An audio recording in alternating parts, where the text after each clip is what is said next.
Noting the hour and the presence of a quorum, I call the Acton-Boxborough Regional School Committee to order. Members of the public who wish to watch the meeting online may use ActonTV's YouTube channel found on the top of the agenda. The meeting is also being recorded and will be posted on ActonTV's website at actontv.org. This evening, we meet as a community 1 week after our regional high school was put on lockdown for 2 hours because of an anonymously reported allegation of danger to our student body. The timeline and details of what unfolded last Wednesday, September 14th, will be addressed later in this meeting. There has been communication from the administration, accusations thrown around on Facebook, and a standout in the streets. There have also been hours of phone calls, meetings, coffees, and time spent with community members who have simple questions that must be answered by those decision makers who took part in the events. As chair, I hold the agenda. I am purposefully making space for the grief and frustration of the community that experienced an extra layer of trauma during last week's lockdown. Black families in our town make up a mere 4% of the community. That leaves us vulnerable to being unseen and underheard in situations like this, because we're told this situation is complex, that nothing is simple and binary, and we have to wait until all the details are sussed out in investigation. I will make more remarks on this later, but I want to be clear. Today's meeting purposefully makes room to hear from our neighbors, hopefully many of our Black neighbors, and then those who are caring allies as well. Today, you will be seen and heard. There are some who would like to attach this moment to our broader, necessary, and yes, adjacent conversation about the school resource officer contract.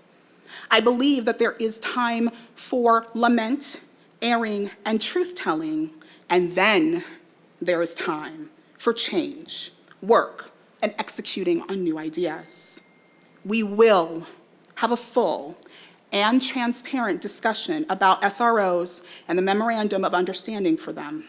I believe that it is imperative that this committee conduct that discussion separately from this event.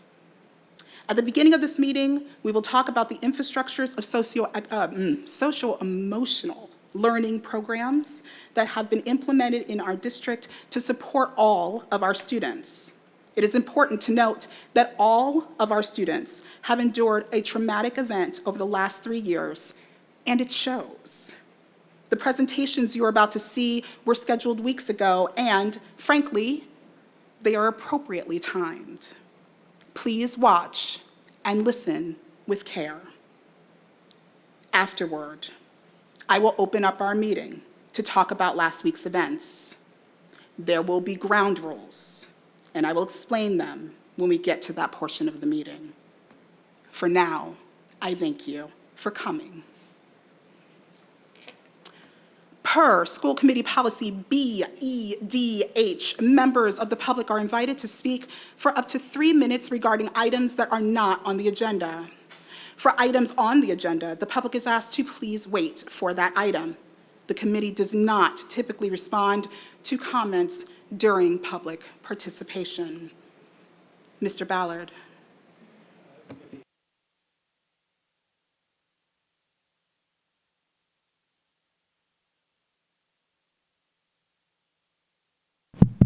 Thank you. I appreciate that wonderful introduction you made, Madam Chair, and I'm happy that you've sort of preempted my comment that's not on the agenda. It's still not on the agenda, so I'm going to say it. It'll be short, I think. And I have to leave before the other thing, but I'll see the rest of it. I'm glad you made space for this discussion later on the events of Wednesday. But I'm here to state that I want to register a vote of no confidence in the School Resources Office program. the Police and Schools program. And it's not about what happened on Wednesday, because I only know a little bit about that, but it's a lot of things that happened before that, and peculiarly have hit us in both towns, Boxborough and Acton this year. And over half of the school resource officers that I'm aware of in the last year were involved in either being put on leave and then resigning for a number of issues, too, in Acton, and who were also involved in the Merriam case that I was involved in a few years ago.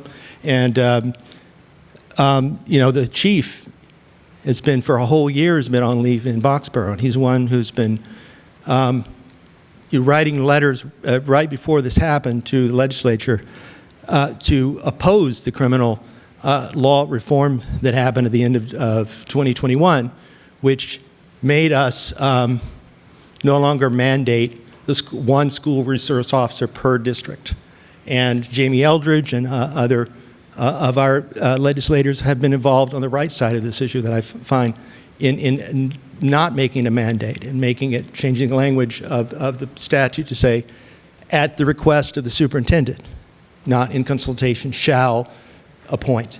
So that's why this is so important. You asked for it on August 25th. 1 minute. And we have a few meetings since then. I know one was for bargaining, an executive session, but we shouldn't wait too long, especially given all the stuff that's going on, because people are uncomfortable, and I'm sure you'll hear that from the others who are independently involved. And thank you very much for all your work, and I hope you do the right thing and immediately demand that your requests be honored very soon, the next meeting, hopefully, with a report. Thank you. Thank you, Steve. Any other comments?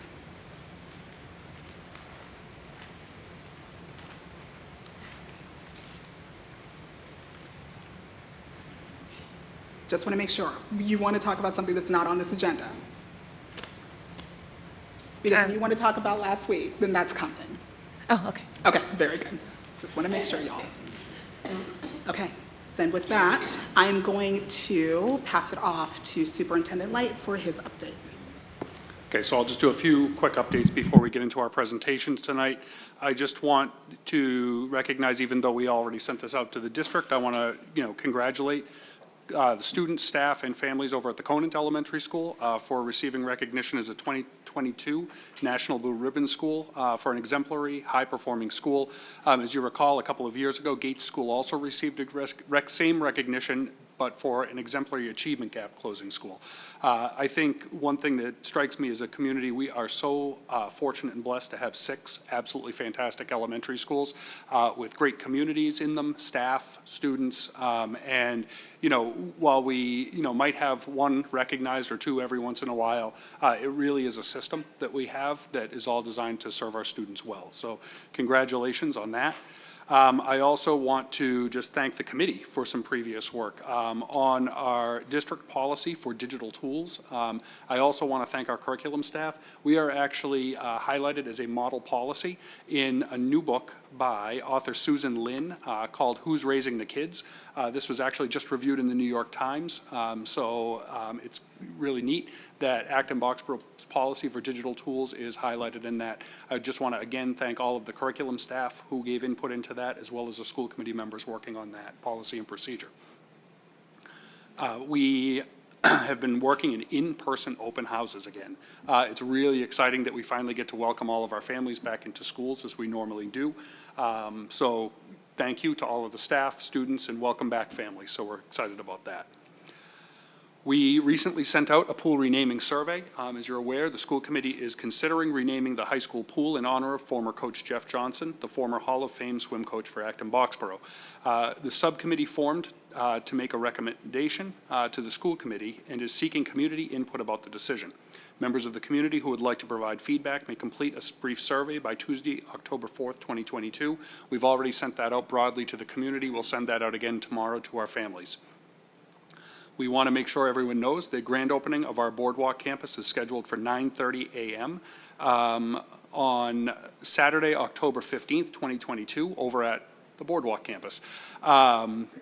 we are going to do a ceremony at 9:30, followed by a series of tours, leaving between 10 and 12 in the morning, and then we'll be done at 12 because I know Boxborough has a Diwali celebration that we want to honor and be able to make space for both.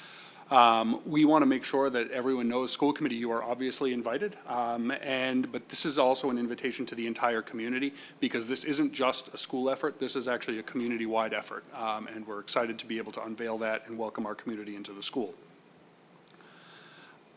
The next major presentation we have, and we've scheduled a series of presentations, and tonight we're talking about social emotional learning, but the next big presentation we're going to be doing for the school committee is around special education, and that is going to be on the October 6th school committee meeting, so we're sending that home to families tomorrow to make sure they're aware that if they would like more information about programming across the district, they can tune in. And then finally, we made a couple of adjustments to our community coffee schedule that Kyra and I do to add another evening opportunity for families, and also to make sure we were providing a good mix of in-person and virtual opportunities to be a little bit more convenient for families. So the updated version of that will go out as well. So thank you.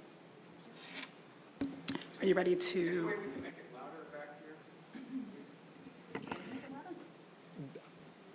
Do you know how to control the volume? I can try and make that louder. All right. You got it. Yes, let me introduce the next group so we keep moving, and then I will work on volume. All right, so we are going to slide right into our social emotional learning program overview, and I'd like to welcome Heather Stauch up to the presenter table.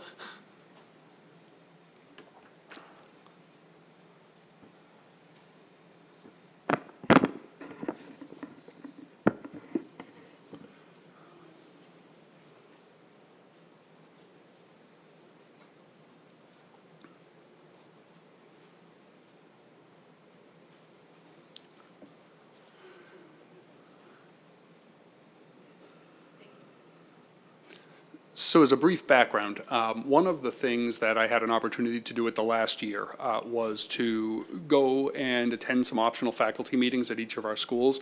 And, the most prevalent theme that came out through those meetings was a feeling that the social emotional needs and mental health needs and behavioral health needs of our students exceeded our ability to meet all of their needs. And that was incredibly frustrating for staff. I think one thing I know about our staff is they're extraordinarily dedicated, and that they, the number one thing our teachers want to feel is that they're meeting our kids' needs.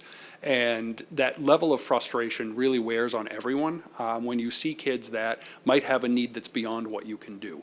That was backed up through some of the surveys that we did over the course of the spring with our faculty and also our families, that we really needed to prioritize students' social emotional needs. It's been in our strategic plan, but as you know, as we went through the pandemic, a lot of that strategic plan got rocked by very, very urgent and pressing changes to school and how we were offering education to kids and everything else. So this year we wanted to make sure we were really committed coming into the school year to prioritizing social emotional needs. So it's our first presentation of the year to you.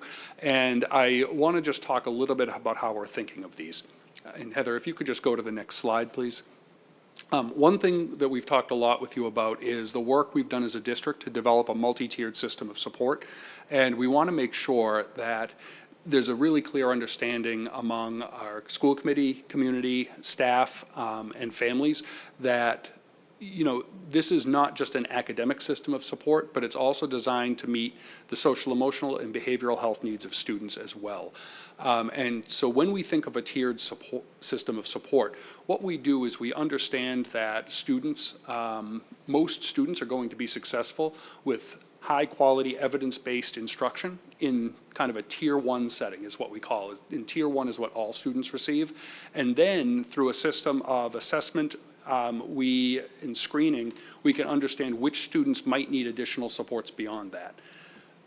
A smaller subset of students, typically around 15%, and I'm generalizing that, might need supports in that second tier, and those are typically short-term interventions that support students, as then students can return to being successful in a general Tier 1 setting of instruction that all students can receive. Some students, however, are going to need more formal assessment or evaluation and need longer term or more intensive short-term interventions. And that's what we would call Tier 3. Typically, about 5% of students in a school setting would fall into that Tier 3. Because we've been working on the academic side with the development of a coaching system, as well as making sure we had licensed specialists in all of our schools in mathematics and literacy, we also wanted to think about our social emotional learning, mental health, and behavioral supports as well in a tiered system of supports. And so what we're going to do tonight is just present a little bit of the work to you that we're doing across some of those tiers. So we're going to start off in Tier 1, thinking about what all students receive. And I'm going to turn this over to Heather to do more introductions. We're going to start off in Tier 1 and make our way through Tier 3 and just give you a little bit of a sampling. The structure of tonight is a little bit different than what we've been able to do over the last few years. Throughout the pandemic, we couldn't bring large groups into school committee. We're very, very excited to welcome our staff back to school committee meetings to talk about the work that they're actually doing, not just the work our administrators plan for them and keep creating. But, you know, I'm very, very thankful to all of the staff who are going to present. We're going to bring them up, and Heather's going to be able to introduce some of our staff first. But Heather, why don't I turn it over to you? And again, thank you to all of our presenters. The format will do some short presentations per topic with an opportunity for a couple questions or comments in between.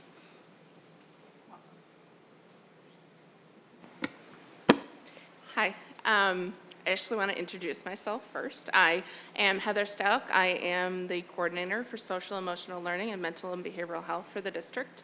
It is a new position within the district this year, and so I'm coming to you in that new role. So I'm excited about the role, and I'm also excited to be here with you all to share some of the opportunities that we have in the areas of social emotional learning and mental and behavioral health.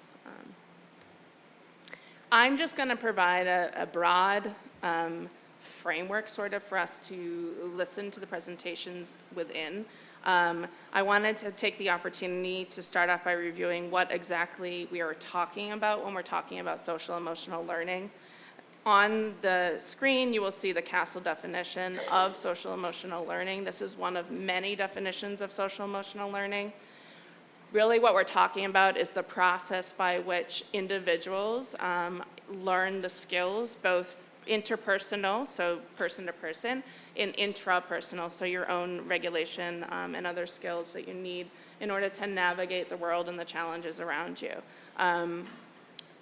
CASEL specifically breaks down these skills into 5 broad domains, which are depicted on the graphic on the screen. The domains include self-awareness, self-management, responsible decision-making, social awareness, and relationship skills. CASEL 5 is one widely referenced framework, and that there's a lot of research that they do that links the success in school and the community directly, a student's success in the school and the community directly to the developmental skills that are encompassed within these SEL frameworks. Mental health, this is the World Health Organization's definition of what mental health is. Mental health is really, we're talking about the state, a mindset. We're talking about not so much the developmental process and skill acquisition like we are with the social emotional learning, but rather an individual's current presentation in regards to their psychological, emotional, and social well-being overall. I just wanted to take the opportunity to distinguish the two because they are substantially different, although there's overlap in a lot of the presentation that we're seeing in the students within the school community, but they are substantially different. And so some of the presenters you'll be hearing tonight are talking more about the SEL and behavioral, and then we'll also talk a little bit about the mental health aspects of it. While social emotional learning helps to cultivate protective factors that may mitigate mental health risks, one is not necessarily indicative. A student's social emotional well-being is not necessarily, and skill development is not necessarily indicative of a student's mental health and vice versa. So they're often spoken to in concert. Although you're going to hear a lot about a subset of practices that we're implementing in the district to integrate the social, emotional learning, and mental and behavioral health supports across the K-12 spectrum, this year one of the themes that you will hear about is really focusing on relationship building. The research indicates strong, supportive, and sustained relationships with adults in the school consistently predicts that students can consistently be predictive of a student's capacity for resilient behavior, even when faced with a trauma. And strong student-teacher relationships also help students communicate effectively, develop personal relationships with adults and with peers, practice teamwork and collaborative problem solving, resolve conflict constructively, and seek and offer support when help is needed. Many of the supports being presented tonight focus on the core tenet that establishing those safe and trusted adult relationships within the school setting is one of the most important roles that our educators and our staff more broadly perform throughout the day when they're working with students in front of them. This slide is just a highlight of the guests that we have here. As Peter said, we are very grateful to have our educators here to talk with us more at the elementary level about the responsive classroom work that's being done at the junior high and high school level around advisory. And then we have two of our community partners that are also here with us today from Lesley, the LIFTS, which is the Institute for Trauma Sensitivity, and also Cartwheel Care. And so I am actually going to turn it over to Jill Crystal, and I'm not going to touch this.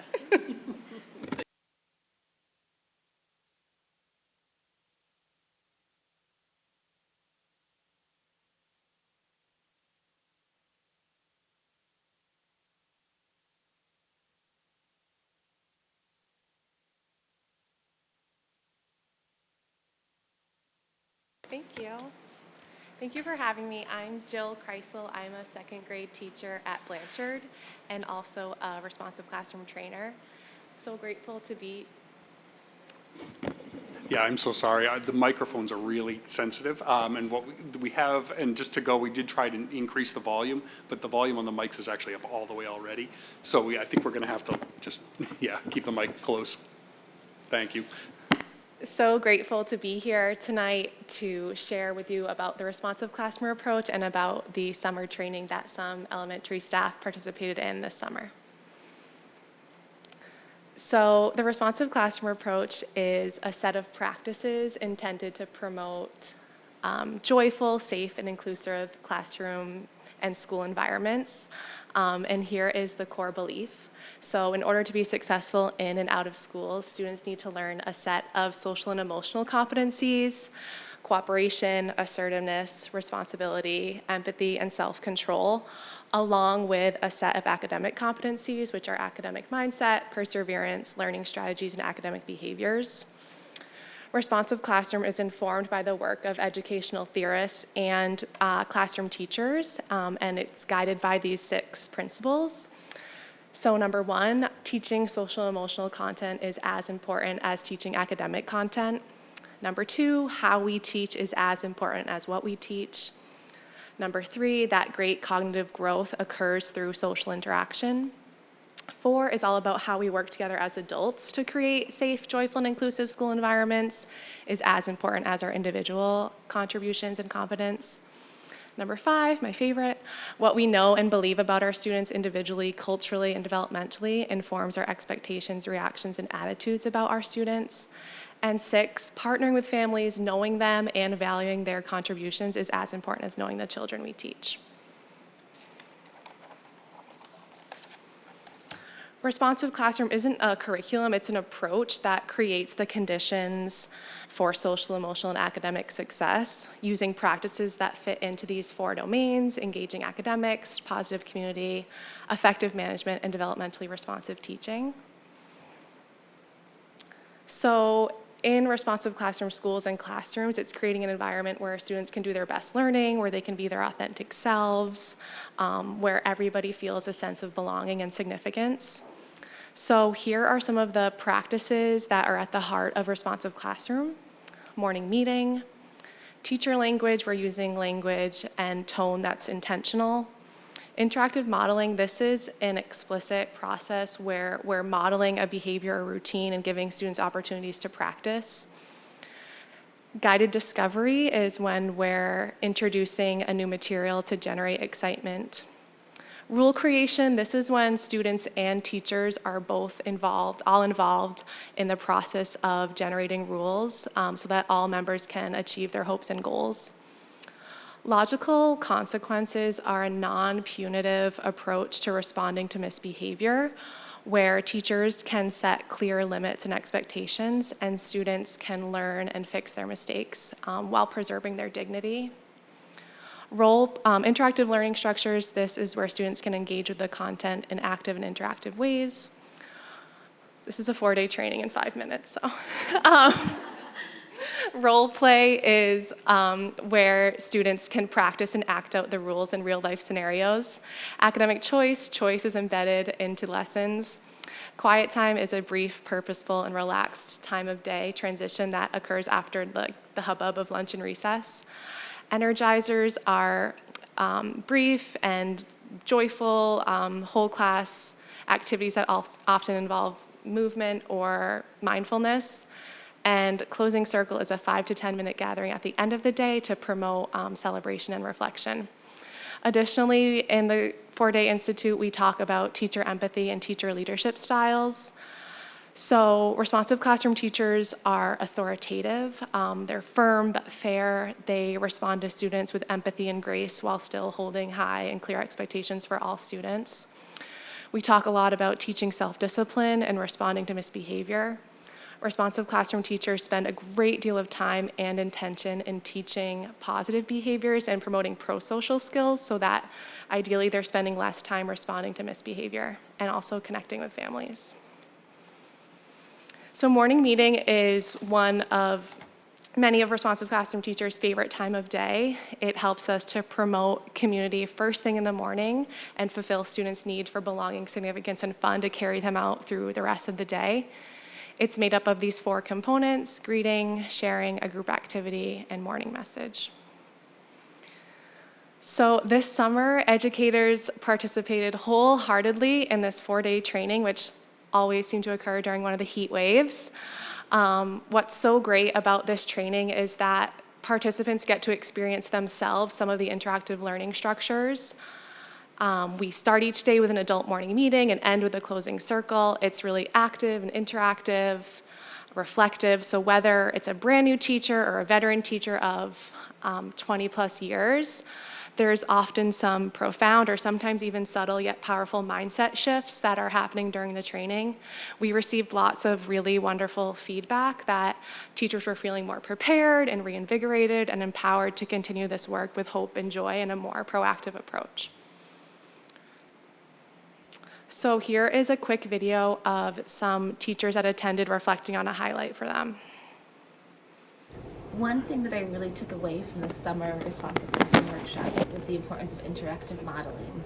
In my role as a reading specialist, I support readers from all across our school, and we do a lot of routines together. Through modeling and having it be interactively with the importance on the student, they're able to see the goal, the purpose, the why we do it, so that not only are they independent in their routines of supporting their book bag routines and supporting their reading goal routines, but also just supporting their lives as readers. I love that I can do it with my students, and I love that I can really continue it through other behaviors. So one of my biggest takeaways from the workshop is the energizers, just learning about how important it is to schedule them throughout the day. I think the most favorite one my kids love is the double this. We learned it, they were like, wait, what? It was really confusing, but they got it, they helped each other, and now they're playing it during downtime in our classroom and also while waiting for the bus. So it's been really great. This summer, I took the class with Jill and a bunch of my colleagues, and I was really re-inspired. By responsive classroom, had some training in the past, but what I really took away with me is the importance of morning meeting. It's always been my favorite time of day, but I was really invigorated by really building this routine into our classroom for our earliest learners and at the beginning of the year. So our morning greeting is so fun. We change it up and we're trying to build routines with them. And the sharing part, which I sometimes skipped over before and not doing so now, is the perfect way for us to get to know each other. So, loved it. The start of every day in grade 3 begins with a morning meeting. It's one of the best parts of our day, but one of the most chaotic times of the day is at the end of the day when students are waiting for pickup or buses. So what we created is a very quick closing circle, which is a high five. At the end of the day, the students know when they come back from specials, they sit right down on the rug and they share one of these 5 things. The favorite part of the day, a hope for tomorrow for our class, one moment of pride, a shout out to a classmate, or a whole class grow. Not only is this a very quick way to end the day, it's a very positive way to wrap up our day and become more of a community. And also it turns into a high 5, a high 7, a high 10. We all give each other a virtual high 5 and buses are called. It's an absolute perfect way to end the day. What I love about Responsive Classroom is it's a mindset where everyone can be their best self. Whether it's the teacher or the student, we work within a framework where we're assuming best intent, and every experience, it gives us the grace to make mistakes and is a learning opportunity so that we can be our best selves in every moment we spend together.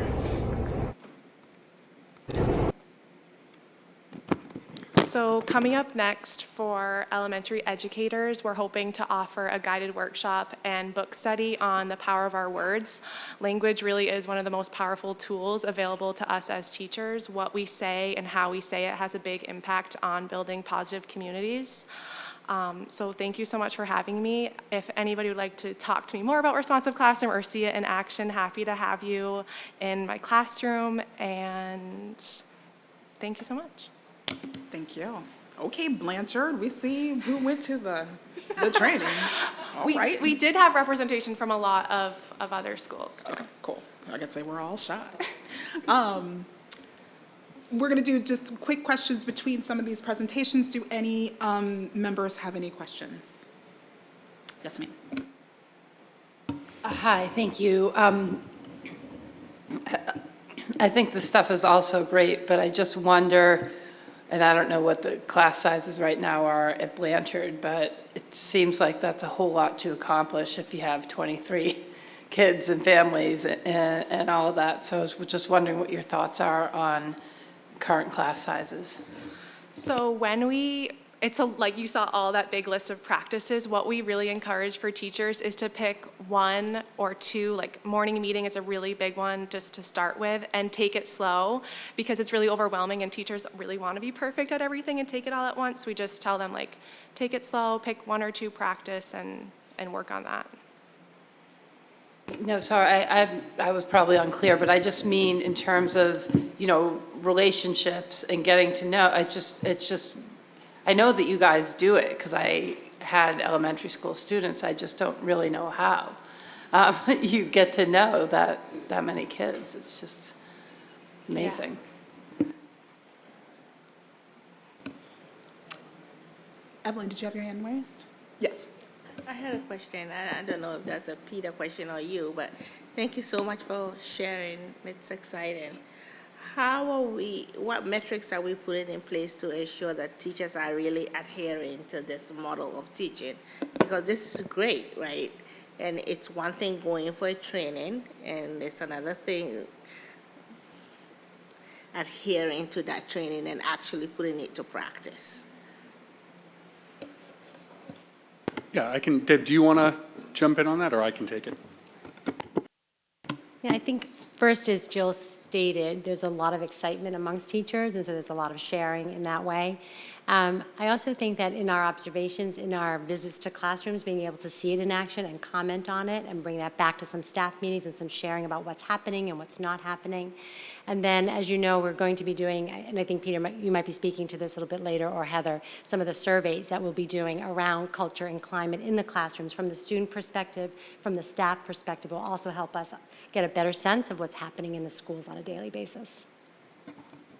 So are students or families sort of surveyed on some of this to understand if this is reasonable? Because if this is happening in the classroom, the students will experience and they can speak to it, or their families would know that it's happening, right? If the teachers know you're coming to observe, they're on their good behavior. No offense to teachers. This is not to say you're not doing what you're supposed to do. I'm just saying that how are we really making sure that, because this is fantastic. This is great. And if we can pull this off, this will be good.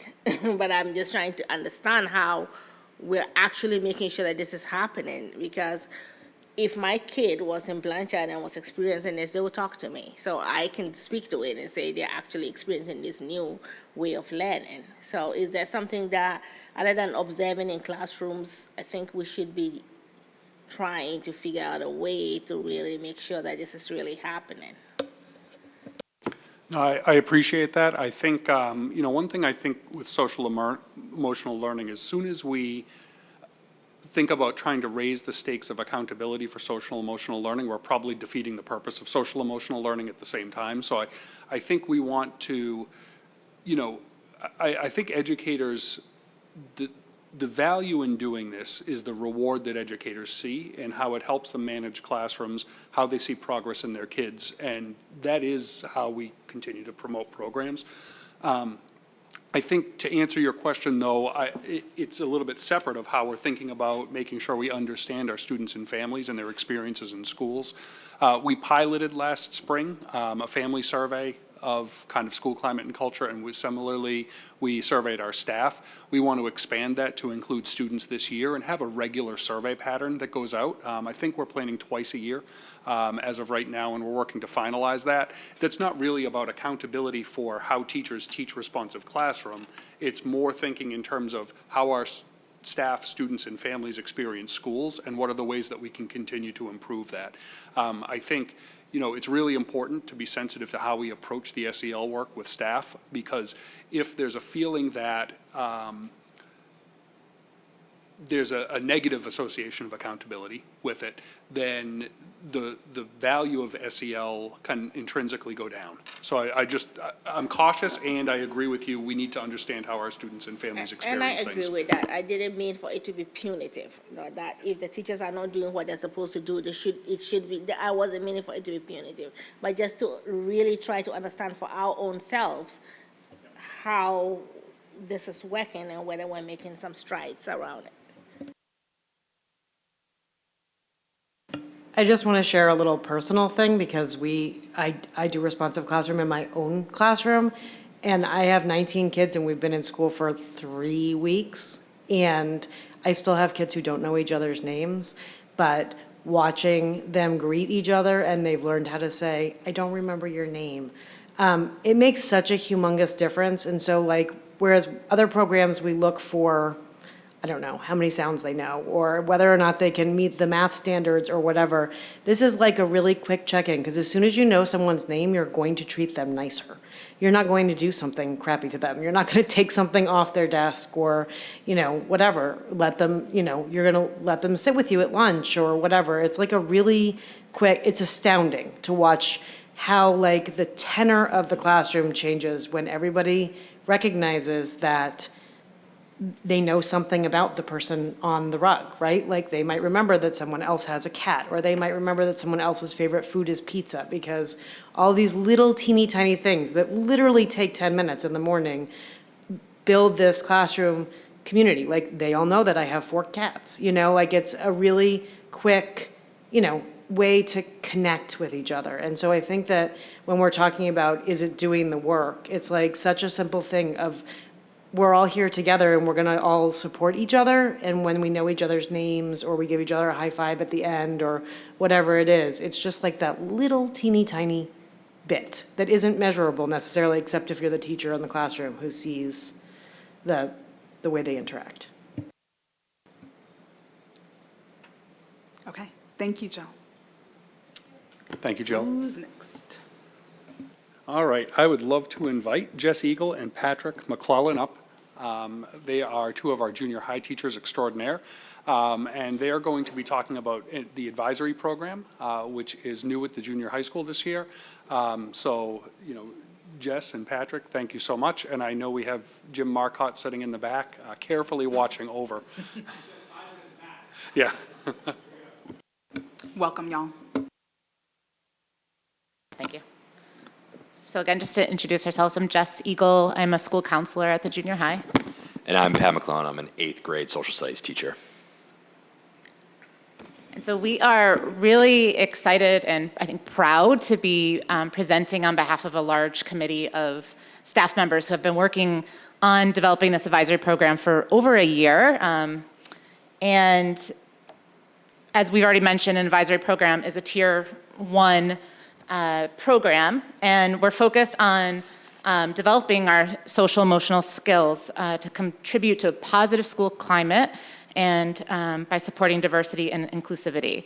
And so while going through this process of researching and developing what this program could look like at RJ Gray, we were looking at this question: how can we teach, model, and practice skills in these areas while having fun? And so fun's really important to us this year, as well as just building strong relationships between students in the advisory group, so student-student and student-adult relationships, as previously mentioned, and why that's so important. Next one. Yeah, so just to kind of help us see what it looks like in the building, groups are roughly 8 to 12 students in size with 1 certified or licensed staff member, although some groups might have additional supports depending on their student loads. We meet multiple times a week. We kind of frame it as like a short or a longer advisory. Short ones are 10 minutes, the longer ones are 25 minutes. Each month we also dedicate a theme that is based on one of the SEL core skills to that month.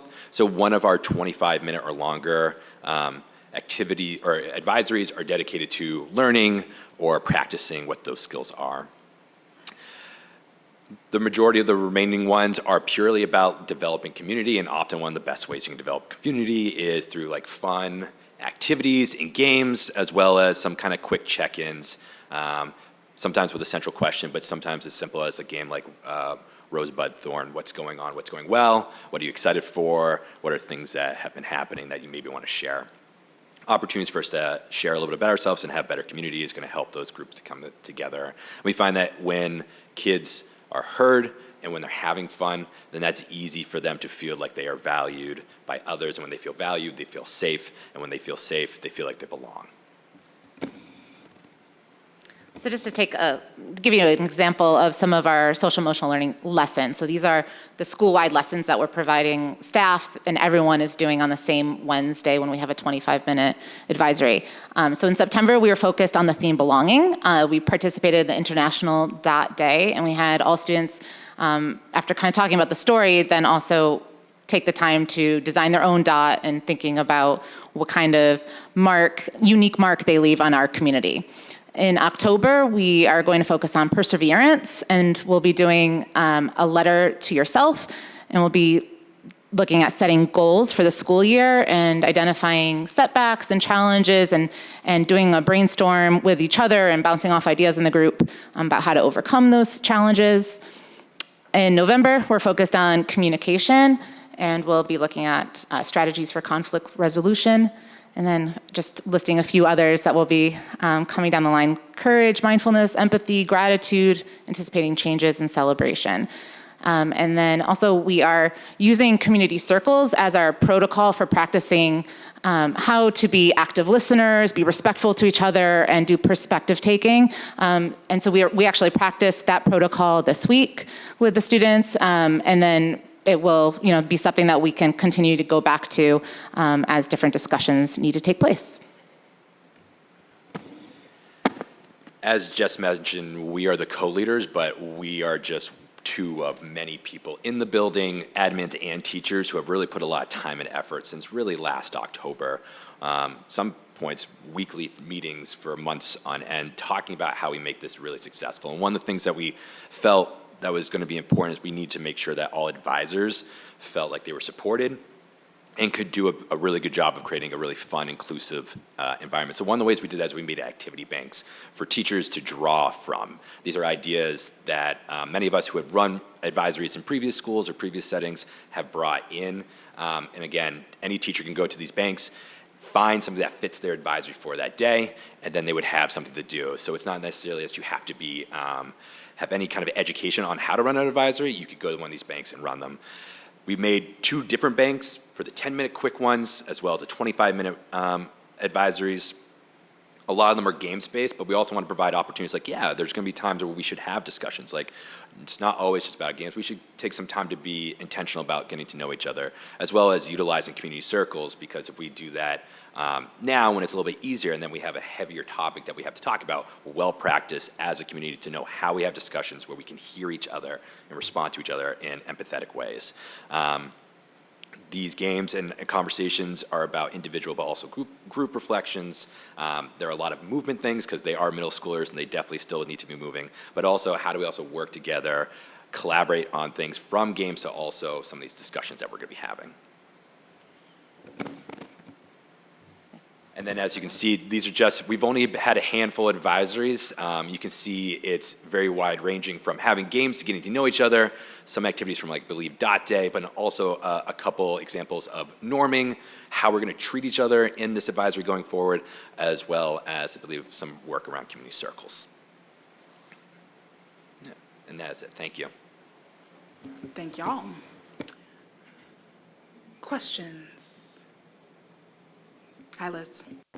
Hi, I have a question. Do all the students participate in these groups, or is it just certain ones? Yep, every student is involved in an advisory. Yeah. Nice and quick. Nice. I liked how that went. Other questions? Okay, thank y'all. You did good. Who's next? All right, and now we'd like to welcome Nikki Janot and Darren Gwynn, who are 2 of our high school teachers who have been involved in working around the high school advisory program. As you may know, the high school's had an advisory program for a while and decided to take an opportunity this year to re-envision that a little bit. And so welcome Darren and Nikki. Welcome, y'all.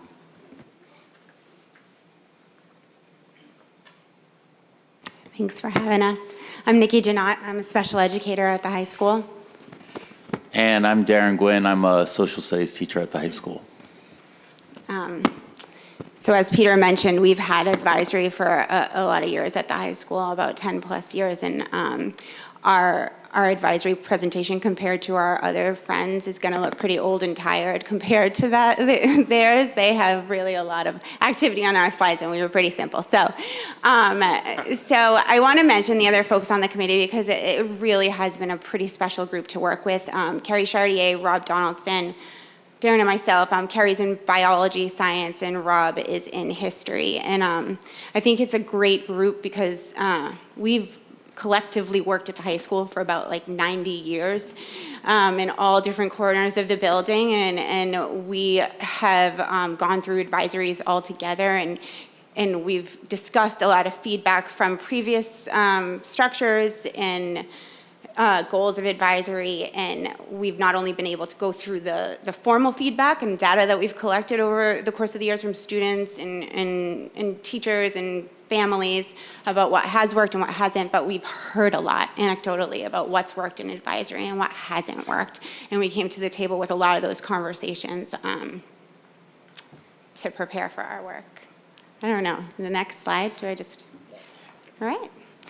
So, like I said, we've had advisory for a long time, and we've had a great many goals, and we haven't really had a specific goal at the same time. So we've carried a lot of things into advisory, and I don't know that anyone was really very clear about what the purpose of advisory was. So one of our goals really early on after our preliminary discussions about the feedback was to create a goal, and that goal needed to be valuable to everyone in the school community, all stakeholders. So no worry that it's not meaningful to someone, or that it should be meaningful to everybody, that it should be manageable for teachers and for students, and for it to be comfortable for everyone. So our goal this year is to create a cohesive community that encourages students to connect with peers and staff.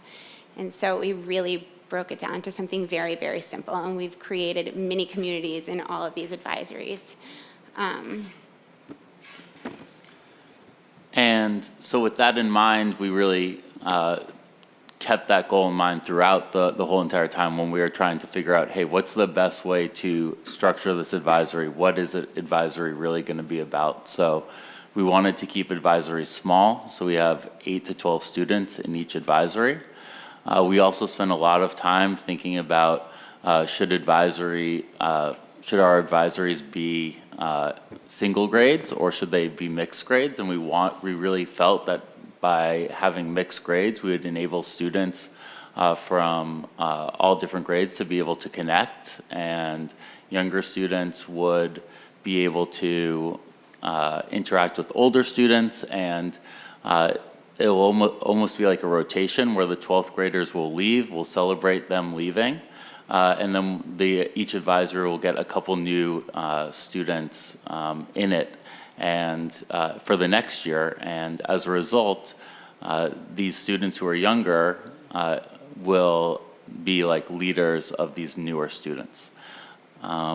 We meet 20 minutes every Monday, and so that's really kind of our routine. And we really spent a lot of time thinking about certain routines and rituals and having a reoccurring format so it felt safe and comfortable to everyone. We have we've created certain norms, such as like we want people to sit in circles because it's important that people, like when they're best talking to each other, they talk to each other's faces and not to each other's backs. We also felt that it was really important to keep it device and technology free.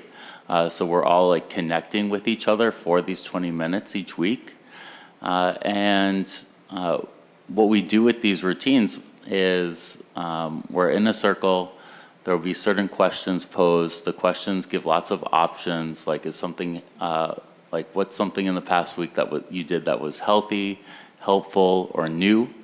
And so it's really a safe question that all students are able to answer.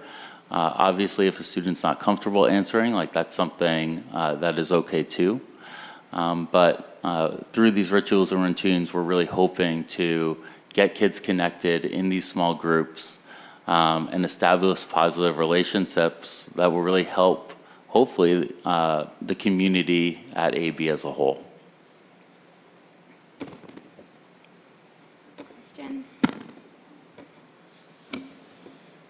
Questions, colleagues?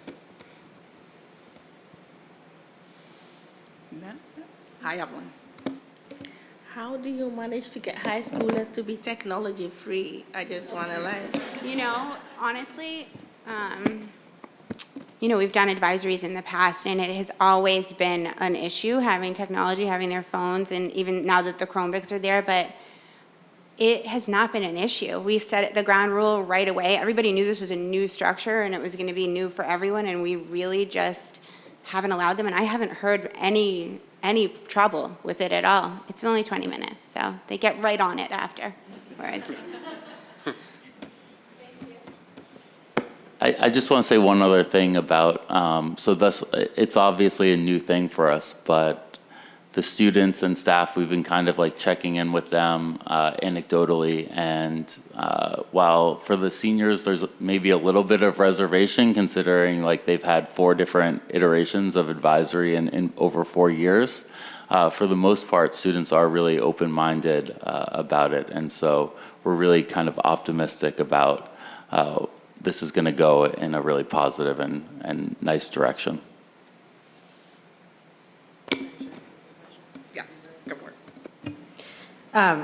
I have a senior, and the past 4 years have been like a crazy iteration of this. So was there training given to all people who are advisory teachers? Because I think that was one of the greatest challenges of the past 3 iterations is that you could get a really awesome advisory teacher who was engaged and invested, and you could get someone who was like, okay, like you can sit over there for 10 minutes until this is over. Yes.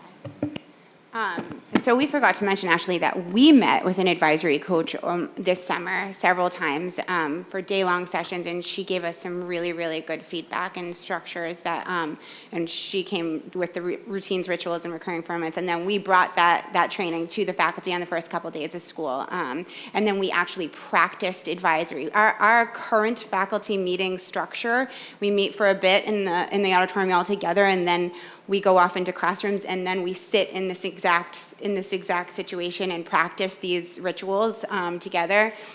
And I mean, to be perfectly frank, there's a spectrum of feelings about advisory, and there's a spectrum of effort in advisory. I think that no advisory is going to ever look the same, and some people are really comfortable with this work, and some people are really uncomfortable with this work. But I do think that of all the advisory structures we've had to date, we have more people on board with this one than ever before. I think that's safe. Do you think that's safe to say? 100%.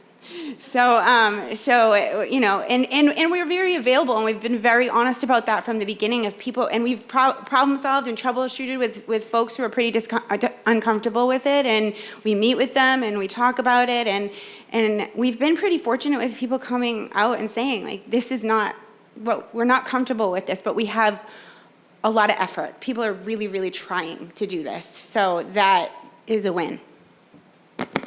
And we also just know that it's going to take time. Like, if we're trying to establish authentic relationships, you can't just fake that, and you can't do it over the course of like 4 20-minute advisories. And so at times it's going to be uncomfortable, especially at the beginning, but we're working towards establishing and making it a little bit more comfortable each time. And if we're doing that, I think we're really headed in the right direction. Okay, thanks, y'all. Thank you so much. Yeah, and I appreciate hearing this idea of community circles going through all of the levels, whether it's responsive classroom or advisory. So that certainly is a consistent theme. Next, we want to welcome Joe Rastusha, who is with the Lesley Institute for Trauma Sensitivity. This is a program that we brought in to our district this year. We're very excited about being able to offer this with our educators through professional learning opportunities, and I will let Joe tell you a little bit more about it. Welcome, Joe.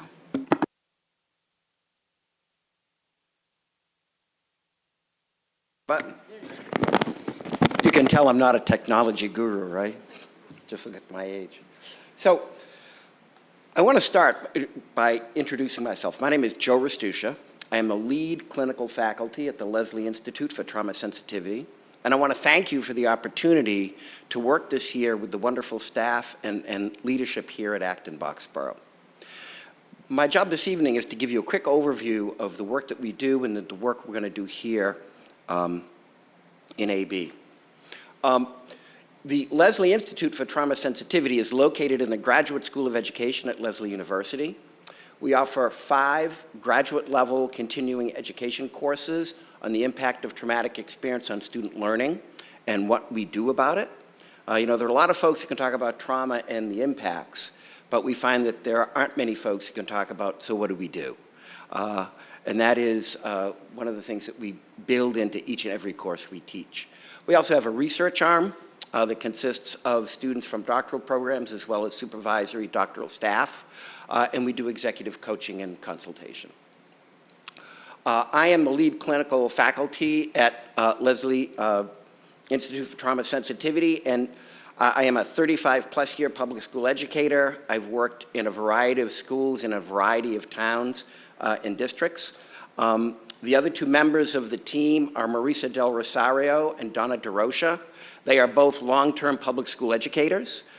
They are also, actually the 2 of them are in the top 10% of our adjunct faculty who teach these courses at Lesley. So that is the team that is working here at Acton-Boxborough. Lesley's, or if you will, LIFT's work, you know, the goal of our work is to continue to support the development of safe and supportive trauma-sensitive schools. and classrooms for all students. And I emphasize that. A lot of people, when they hear trauma, they think about small number of kids isolated out who need Tier 3 or specialized support. Our work utilizes an understanding of the impacts of traumatic experience to develop community-based whole school and whole classroom context, or if you will, communities where students feel safe, supported, and can learn. And the building blocks about how we do that are the graduate courses that I mentioned. We do training and consultation to support leadership and staff, and again, the research. And I want to share with you a couple of key concepts that really underlies this work on the development of safe and supportive trauma-sensitive schools. And I think the first piece is the prevalence and the impacts of adverse or traumatic experience. That prevalence, the research would show that over 80%, essentially all of our students, will, by the time they're through high school, experience at least one category of significant adverse experience. And the impacts of this experience can be broad-ranging and deep. It can be academic, it can be relational, it can interfere with relationship development, and it can be behavioral. It can create behaviors that not only interrupt that student's ability, if you will, to regulate themselves in school, but it also can result in individuals who have learned to kind of go inside. They keep it in, and they just kind of float through, and they never have a chance to really deal with. So that's a brief overview of our work. What it looks like in Acton-Boxborough is that two components. The first is coursework, and I should emphasize that this coursework, these are 3 credit graduate level courses that are heavily subsidized by a granting agency or agencies, one of the most significant being the Oak Foundation in North Carolina. And so it makes these courses affordable for practicing educators. And we have already scheduled the first course, Course 1, to begin on September 28th. We have a second course scheduled to begin on October 31st. And other courses in the sequence will follow as the demand exists from the district and from the staff. In addition to that, we are working directly with preschool, the elementary schools, and the middle school to create a deepening understanding of the impacts of trauma on student learning. And those initial trainings have already taken place at the elementary and the preschool. The middle school training will take place on October 3rd. Our initial sense of those trainings is that they were well received, and certainly those of us who have done the trainings were very excited to have the opportunity to work with your staff to do that. Each school will have 3 subsequent trainings to address staff-identified needs or urgencies, and will also be consulting with building leadership to make sure that this is integrated and fits in the way that they would like to see it with the work that they're doing in other areas. Thank you. Questions? Nice and quick. I like that. That was good. Questions, y'all. Hello, Evelyn. I feel like I always have a question, but thank you, Joe, for your presentation. This is great work. You're welcome.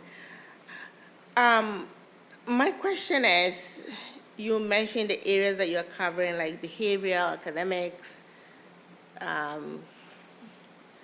with the relationship. Yes. I didn't hear anything around race, racism, anti-Semitism, any of that, which is causing a lot of trauma for a lot of people in our district. Mm-hmm. How are you addressing that, or is that something that's supposed to come later? The creation of safe and supportive schools is, it incorporates addressing systemic trauma. And systemic traumas include racism, gender bias, sexual preference. It includes all of those. And the foundational components of a safe and supportive trauma-sensitive school is that all students feel that they belong, that this is their community, that all students feel safe, and all students feel supported. And so a school where racism exists, a school where you have gender bias, does not meet those standards, if you will. And so we acknowledge in the training the impacts of those systemic forms of trauma, including racism, and that is incorporated into the work we do around that. Did that answer your question? I'm a little confused. So Sure. put it in layman terms for me. So it's your training incorporating some of these elements or no? Yes. Okay. That's all I Racism and systemic traumas are integrated and woven into the work that we do. Got it. Okay, thank you. You're welcome. Other questions, y'all? Hi, Adam. You mentioned a part of the program was academic coursework that our Yes. teachers are able to avail themselves to. What has been the interest in the pickup of people wanting to take that coursework? There has been a significant amount of interest, which resulted in our not only setting up that first course 1, but also setting up a subsequent course 1 to follow that, based on demand. Thank you. I actually think, we're, I think, running sections of 25. Yes. Through that you is for correct. each of those courses.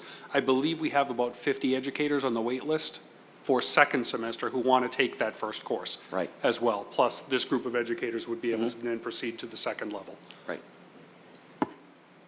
That is excellent news. Thank you so much for coming. You're welcome. Thank you. Who's next?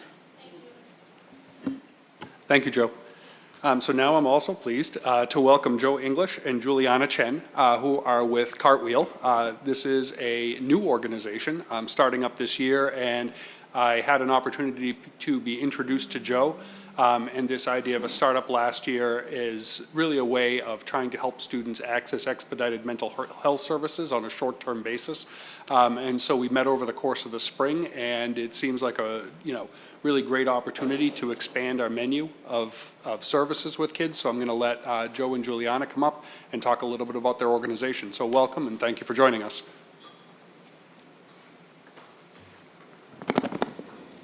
Thanks for having us. I'm Joe. I'm the CEO of Cartwheel Care.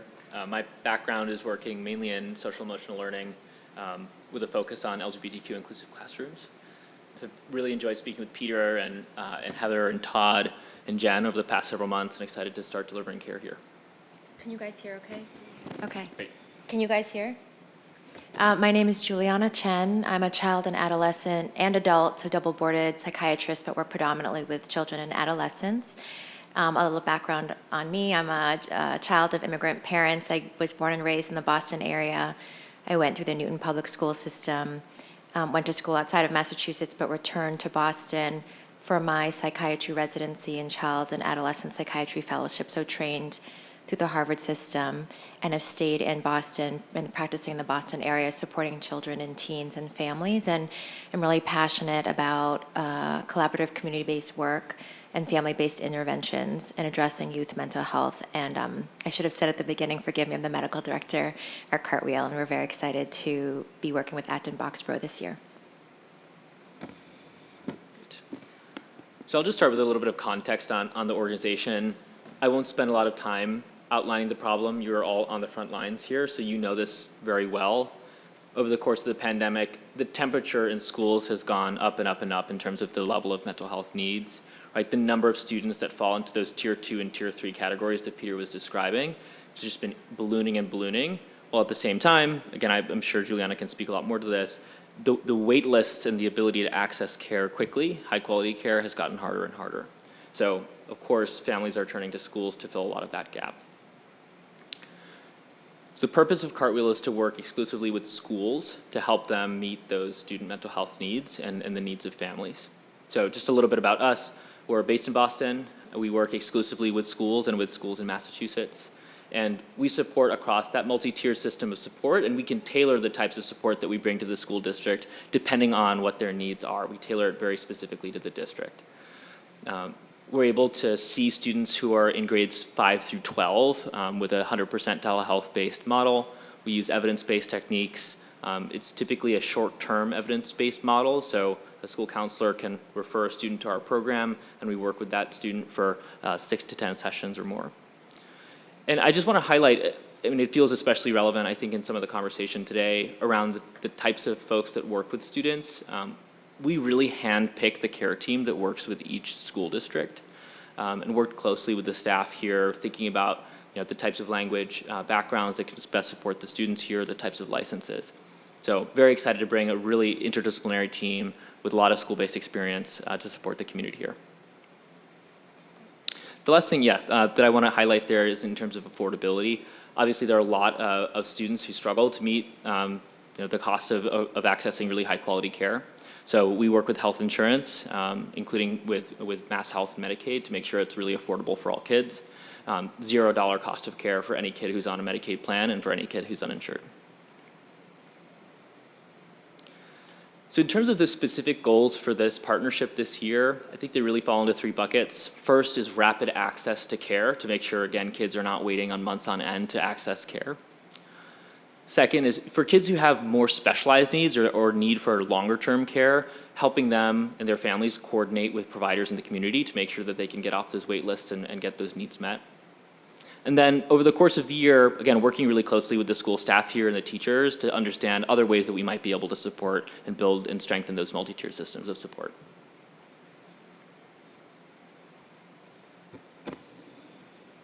So multiple people have talked about this tonight. Peter, you gave a really nice overview in the beginning of this idea of multi-tiered systems, 1, 2, and 3. And clearly Acton-Boxborough has some really wonderful programs that you guys have in place, like just through the wonderful presenters we've heard. So Cartwheel also can offer support across those tiers, 1, 2, and 3. Tier 1, as you guys know, is kind of the broader thing, and we can offer things like specialized workshops for parents and families. I'm particularly passionate about parent guidance. We're available for school consultation as needed, but we really want to focus our very brief presentation today on the Tier 3, the intensive support that people have talked about in terms of access for mental health care. Very quickly, this is big picture, kind of how Cartwheel works essentially when you're thinking about a family accessing care with us. We see ourselves as an extension of the existing Acton-Boxborough counseling system. You have an amazing program in place and a very devoted care team. And we know that families and students very much are connected to the school, and the school is a huge community, and that school teachers, counselors, faculty, and staff often know their kids best. And so the way that Cartwheel works is that the school is the hub for referral. So if a teacher, a faculty member, a school counselor identifies a child in need that they think might benefit from Cartwheel treatment, they would identify that student and speak to the family and the student to first have a conversation and see if the family would be interested in a referral. If the student and family are interested in a referral, they make the referral to Cartwheel, and we contact families within 2 business days that referral is submitted to us. And we offer appointments, a first initial appointment with a therapist within 7 days of that referral. So kind of as Joe had mentioned, we know one of the biggest challenges in the pediatric mental health crisis is the really, really extensive waits, or I know many families who say they've been searching for months and months and months and still can't find a therapist. So this is the whole point of that timely access, that a child can get seen by a therapist within a week of that referral. Again, assuming a family's interested. Nothing is done without a family and student's interest and consent. Then, as Joe had mentioned, our focus is really on short-term, evidence-based, skills-focused intervention, and we would work with that student on average for 2 to 3 months, really being a supportive space, skill building, safety planning if necessary, and throughout involving the family and coordination with the school where it's appropriate. So we can also help support the school to say, how can we help support this kid who we've identified as struggling in some way? We also have the capacity to do medication evaluation and management over the course of Cartwheel treatment if necessary, because our care team includes not only licensed social workers and psychologists, but also child and adolescent psychiatrists. And then for children who we identify as needing longer-term needs, you'd mentioned this earlier, Peter, about certain conditions, maybe a certain 5% of kids needing higher level of care, or of chronic conditions they need more support. Our care team is there to support, to help assist families through identifying longer-term options for maybe regular therapy or more specialized treatment that's outside the scope of our services. And that was really just a big 50,000-foot overview. We're happy to take questions, but just wanted to say on behalf of Joe and the rest of our care team that we're really so excited about the Acton-Boxborough partnership. We really believe in the power of schools and the power of community and everyone working together to support children. And it is cliche, but this idea of how it takes a village, I think everyone has to work together in order to make positive strides, and just very excited about our partnership this year. Happy to take any questions as time allows. This is extraordinary. It is really extraordinary. Questions? Hi, Evelyn. Evelyn again, but. We're happy to take your question. Thank Don't you worry. for your presentation. I think you all are filling a very important gap.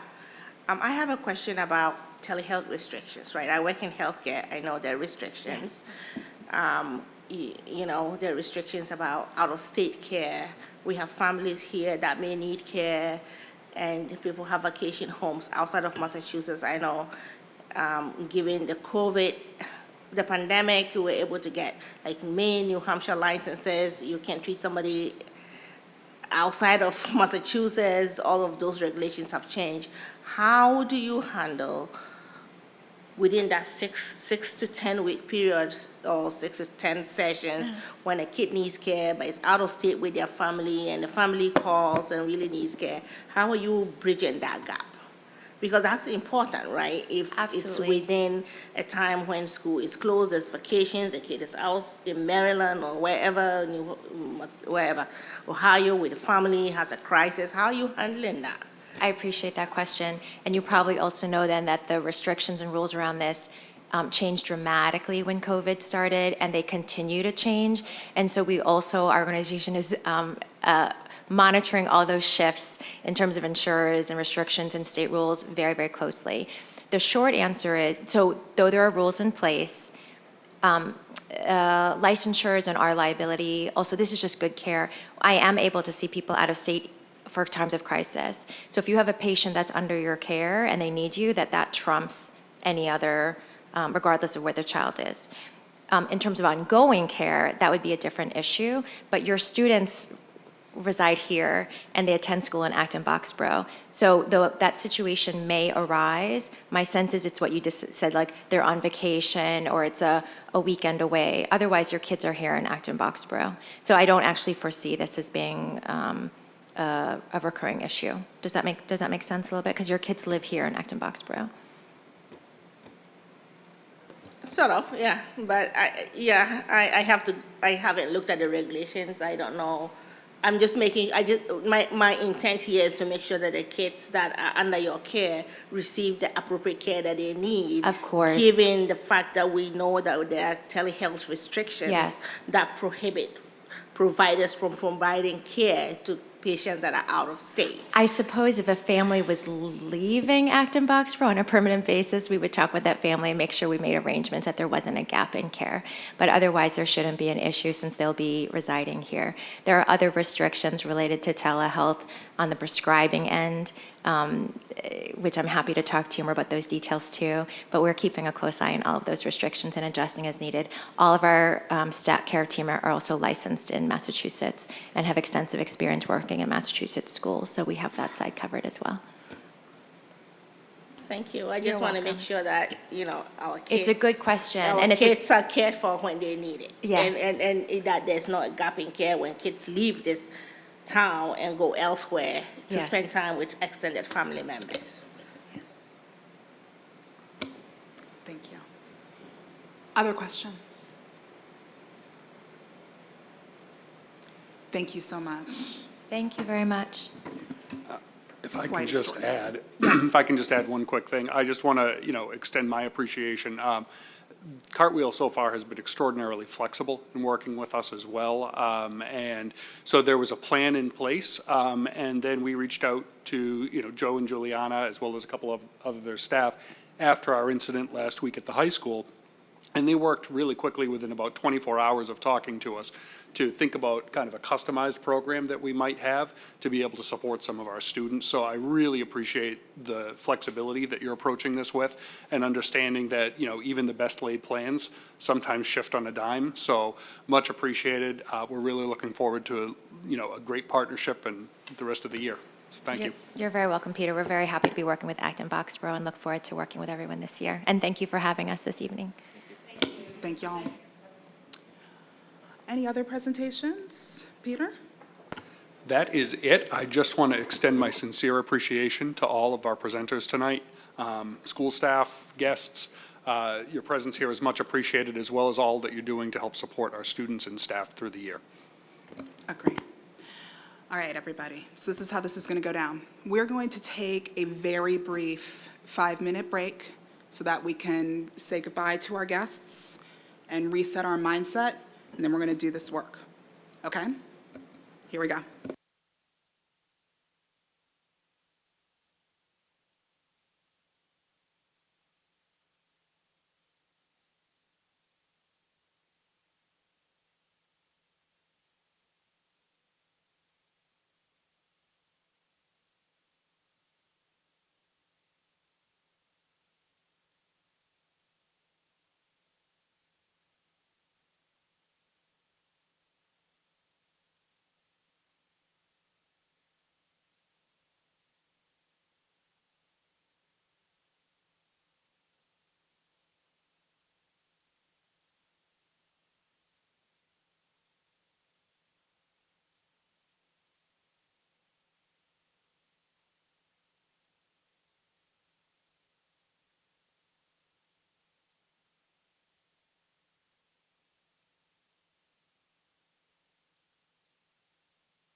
All right, 1 minute, y'all.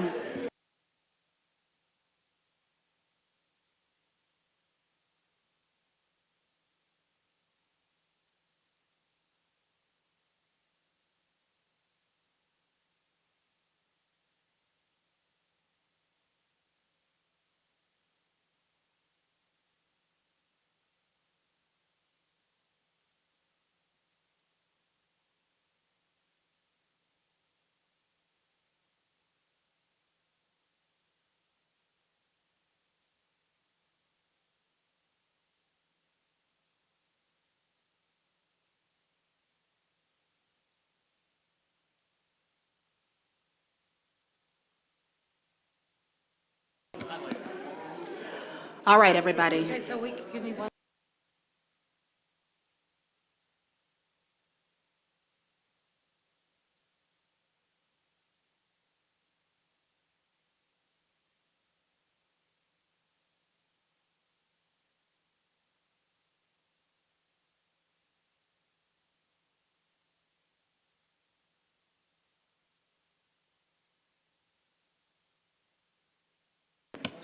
Okay, everyone. We're not as far behind as I thought we would be, but I do want us to get going here because I want to give this the time that it will take. So the next item on our agenda is new business, which is a discussion of the Acton-Boxborough Regional High School incident on September the 14th, 2022. I'm going to let y'all know how this is going to go down. I am first going to invite Superintendent Light to give us an update on what had happened and what has happened since. I am then going to invite members of our school committee to make any statements or ask any questions, and then I will open the mic to the public. I am going to limit our comments to 2 minutes, so that way I know that we can all take the time we need to speak. We can all be heard, and we won't be here until midnight.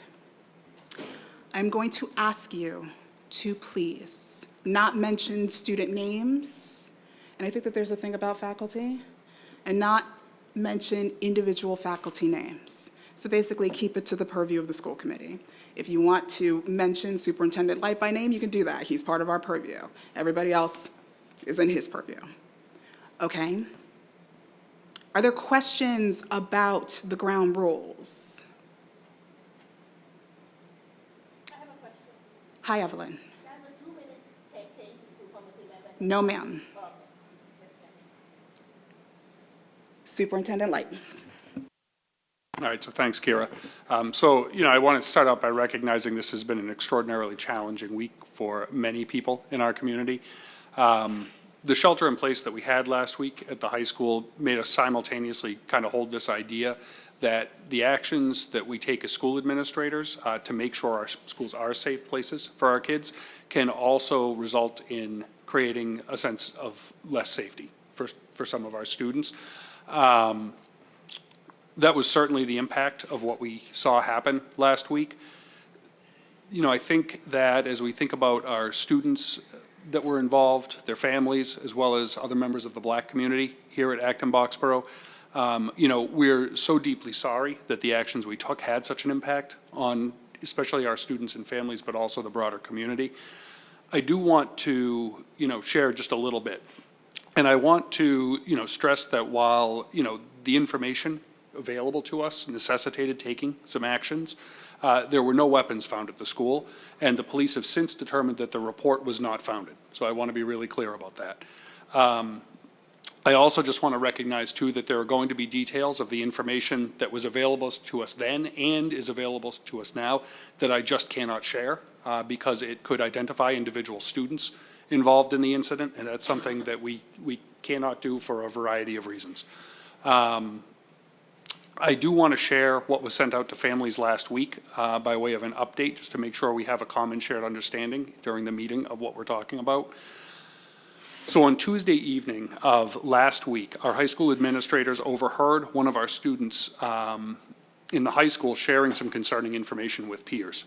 Specifically, they heard that student sharing that they had been accused by someone else in a different community of potentially possessing a gun. When the student was engaged by high school administrators, the student had indicated that they had been visited by police from that other community and that they wanted to clear the situation up. The high school administration contacted the Acton police to make them aware of the situation, and the Acton police informed the high school administration that they had looked into the situation, contacted the police in the other community, and verified that the student at the time report was accurate. Based on the results of that investigation, though, at the time and limited information that was available, the police and schools could not conclude that there was any immediate concern for the high school. The high school administration and police officers at the time working on this informed me and the chief of police. On Wednesday morning, the school received through its online anonymous reporting system a report that listed its primary concern as a gun in the school. The reporter identified themselves as an ABRHS student, but because the system was anonymous, we did not know who that was. The report listed 6 students' names as being involved, one of whom was a student with whom school administrators spoke that Tuesday evening. The report indicated that they did not know the location of the weapon, but that, quote, something had happened in one of the students' old cities and that one of these students has a firearm. The report continued that, quote, one of the students was holding it and that there were, quote, 2 firearms involved.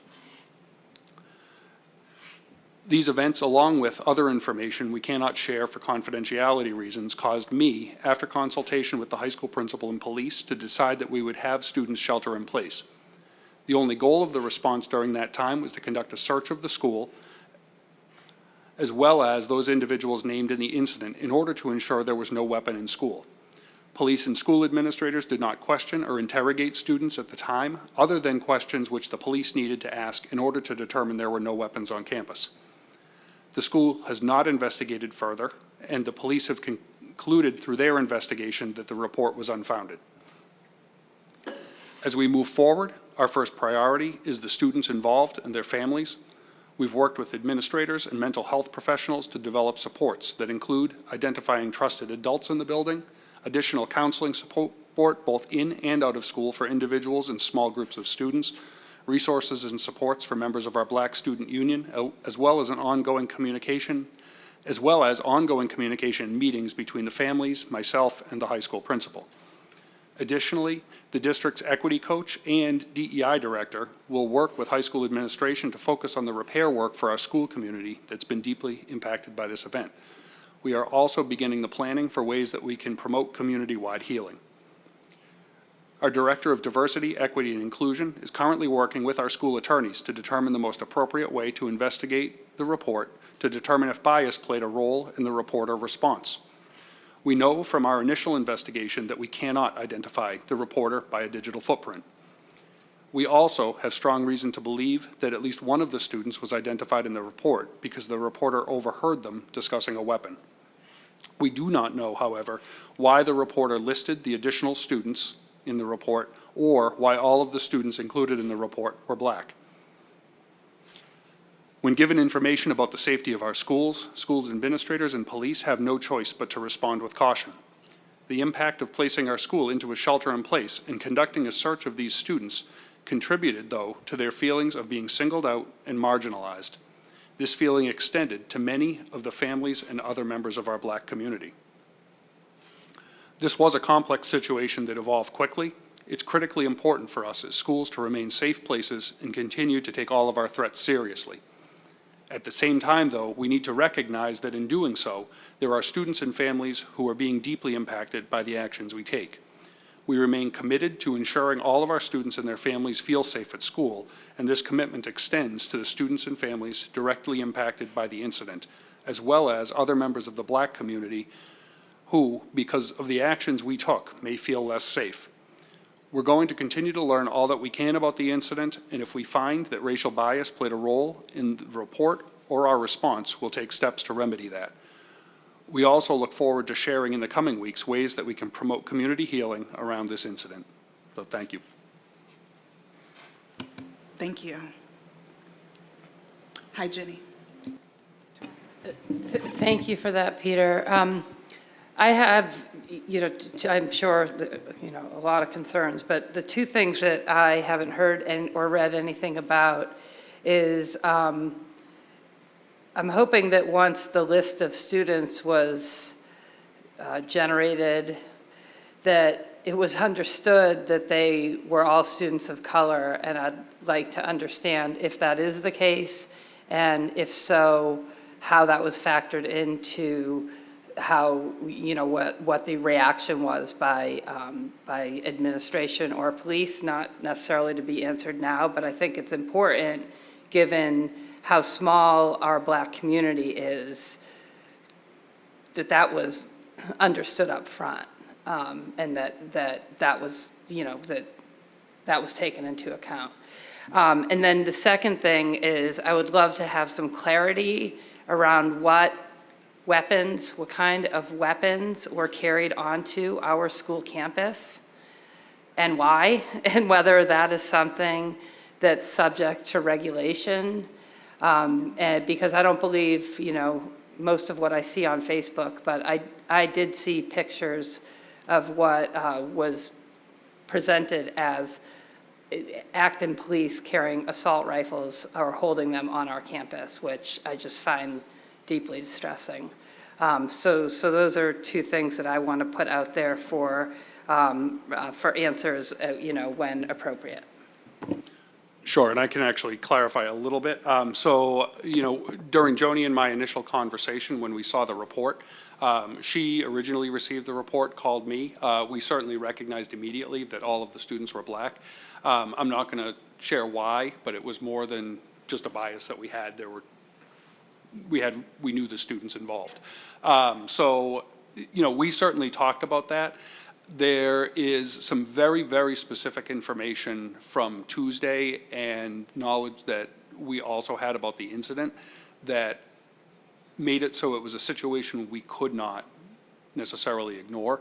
The challenge in this situation is some of the specifics of it. If I release it, it's going to identify a very specific student, and we can't do that as part of this, and I know that that's going to be frustrating for a lot of people. But, when you have a couple of discrete points of data, you can't really ignore that. I think, when we make decisions like this, they really have to be made in a matter of minutes. You can't sit on information that you potentially have a gun in a school. And even if we may not believe that, we have to do something with it. So I think that was really one of the challenges that presented itself. And I'll speak to the other. If I could just, I want to clarify because I don't think I was clear. I am happy that that it was identified that these are students of color. If it wasn't, that would mean that you don't know, the students in your school. So I wasn't meaning to make that a criticism, but given that, I hope that, there was some extra level of intentionality around what you were dealing with, and I can take no position. I'm not in law enforcement or school administration, not suggesting that there was a possibility that you could ignore the report based on that information, but just that, that's a really distressing fact that, that all the students communicated happened to be students of color. I mean, that's just distressing on its own, regardless of what the report is. So I wasn't suggesting that knowing that was a result of bias on your part. I just want to be clear, or anyone's part. I just want to be clear about that. No, absolutely. I appreciate that. I think I can share a couple of decision points that we can speak to. One, we did recognize that, some of the students involved, because they were all students of color, there would be increasing distrust potentially with us through the process because, students know each other. And if they feel like they're being identified, that breeds an immediate sense of distrust. Because of that, we actually determined in time not to interview any students before we informed parents. Now, the police have an obligation that if they know of a weapon in school, they have to make sure that there's no weapon there. But we certainly determined that we would not interview students prior to notifying families. And then based on the information that evolved throughout the day, we then determined that we weren't continuing this as a school investigation. So there were a couple points. And then additionally, as soon as the incident had resolved, we then were bringing in our counseling staff and our DEI director to think about how we were going to support students moving forward. So just a couple of, thought processes that we used. It doesn't mean that it's perfect and that people felt great or continue to feel great, but it certainly was something at the forefront of our minds that we needed to really think about how we were going to help students through this and help their families through it. Yeah, the piece about the weapon, there were actually no Acton police that had anything other than, a standard issue. I think they're required to carry gun, like a pistol with them at all times per police regs. But There were no assault weapons carried by Acton Police. At one point, Acton Police did reach out to Boxborough because they knew that they had the officers that they had on staff at the high school at the time, and they wanted some traffic control on Route 111. And so I do believe that there may have been an officer from Boxborough that had a weapon. I think my understanding, briefly, I haven't been able to talk to Boxborough, but I think there was some miscommunication in the dispatch part of that. And that's what that was.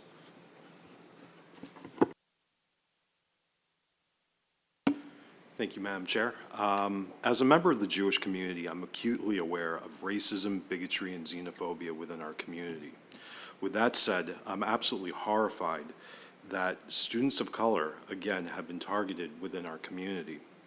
What concrete steps are being taken by this administration to address the trauma these students endured and to address all other hate that seems to be, manifesting within our community?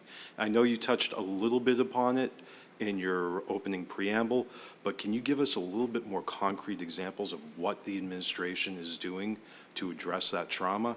And then secondly, you mentioned that there has been no digital footprint identified through the anonymous reporting system, but I find that hard to believe because everybody has an IP address, and I would assume law enforcement, which is working with the community or with the administration, has the ability to utilize the tools in place to do the work necessary to identify who or whom, filed these these anonymous reports. Yeah, so, we use, our anonymous reporting form is a Google form. There is no way, and we, quite honestly, we developed that with the intent of addressing in a more effective way incidents of hate and bias in the community as well as issues of harassment. And it was anonymous so that people would continue to submit information to us. Clearly, that did not work in this sense the way it was intended to. We worked with, our ed tech staff has pursued this to the extent they can, and we cannot access an IP address. It's just not part of what's submitted. Law enforcement, and my understanding with law enforcement is they could potentially, if they were pursuing this as a criminal case, then they could look at, maybe a way of contacting Google, but there's a very, very high standard by which law enforcement can also access that technology. It's not a simple process, and it would probably have to rise to something of a substantial criminal nature for them to be able to do it, would be my basic understanding. Ginny, you actually may know more about that than I do, but that would be a challenge there. And so, I don't know, Ginny, if you have anything to fill in there, but I'll come back to the other piece. I don't, but I'm not a criminal lawyer, but I do have a follow-up to that, which is there, my understanding is it is just as possible that this was a student who was doing exactly what we've all been told to do, grown-ups and students, which is if you see something, say something. If you hear something, say something. So the student who called in, called in anonymously and is supposed to be anonymous, could just have heard something and raised it up like we tell our kids to do all the time. It does not mean that student had any ill intent. Unless there's something that I'm missing. I don't know, but it seems like that is a potential scenario that means that student was not,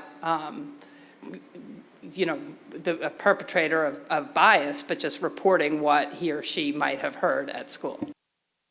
Yeah, I think, Ginny, thank you for bringing us back to that. I actually think, based on our knowledge that the student involved in this we now know through other information that's come to us, had discussed this with multiple other students and groups of students. As part of this, we have every reason to believe right now that the student who actually filed the report did so because they heard some student talking about this specifically. And so they heard weapons, school, I'm going to file a report. That aspect of it, we don't have reason to believe that was done with malicious intent. Where I think we want to look at where bias could have played a role is why were 6 other students identified with that and why were they all black? It we want to, examine that from kind of the range of bias. There's biased behavior, and then there's overt racism that can come into play, and there's a range of behaviors in that. And, it's very possible, although we don't know this, that a student could have some inherent biases, why they might have submitted other names of students, but we don't know that at this point.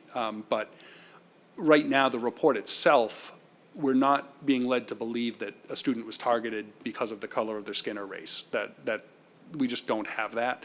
So that's the challenging aspect of where we're at right now. Were the other students who are of color identified in that anonymous report, or was it only the one student? That's what I'm unclear about. It was the one student and other students of color.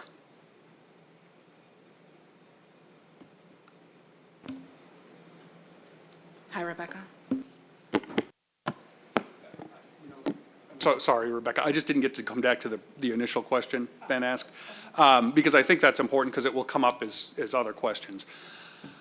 So in our initial thinking and planning around this, I'll start with the specific student level.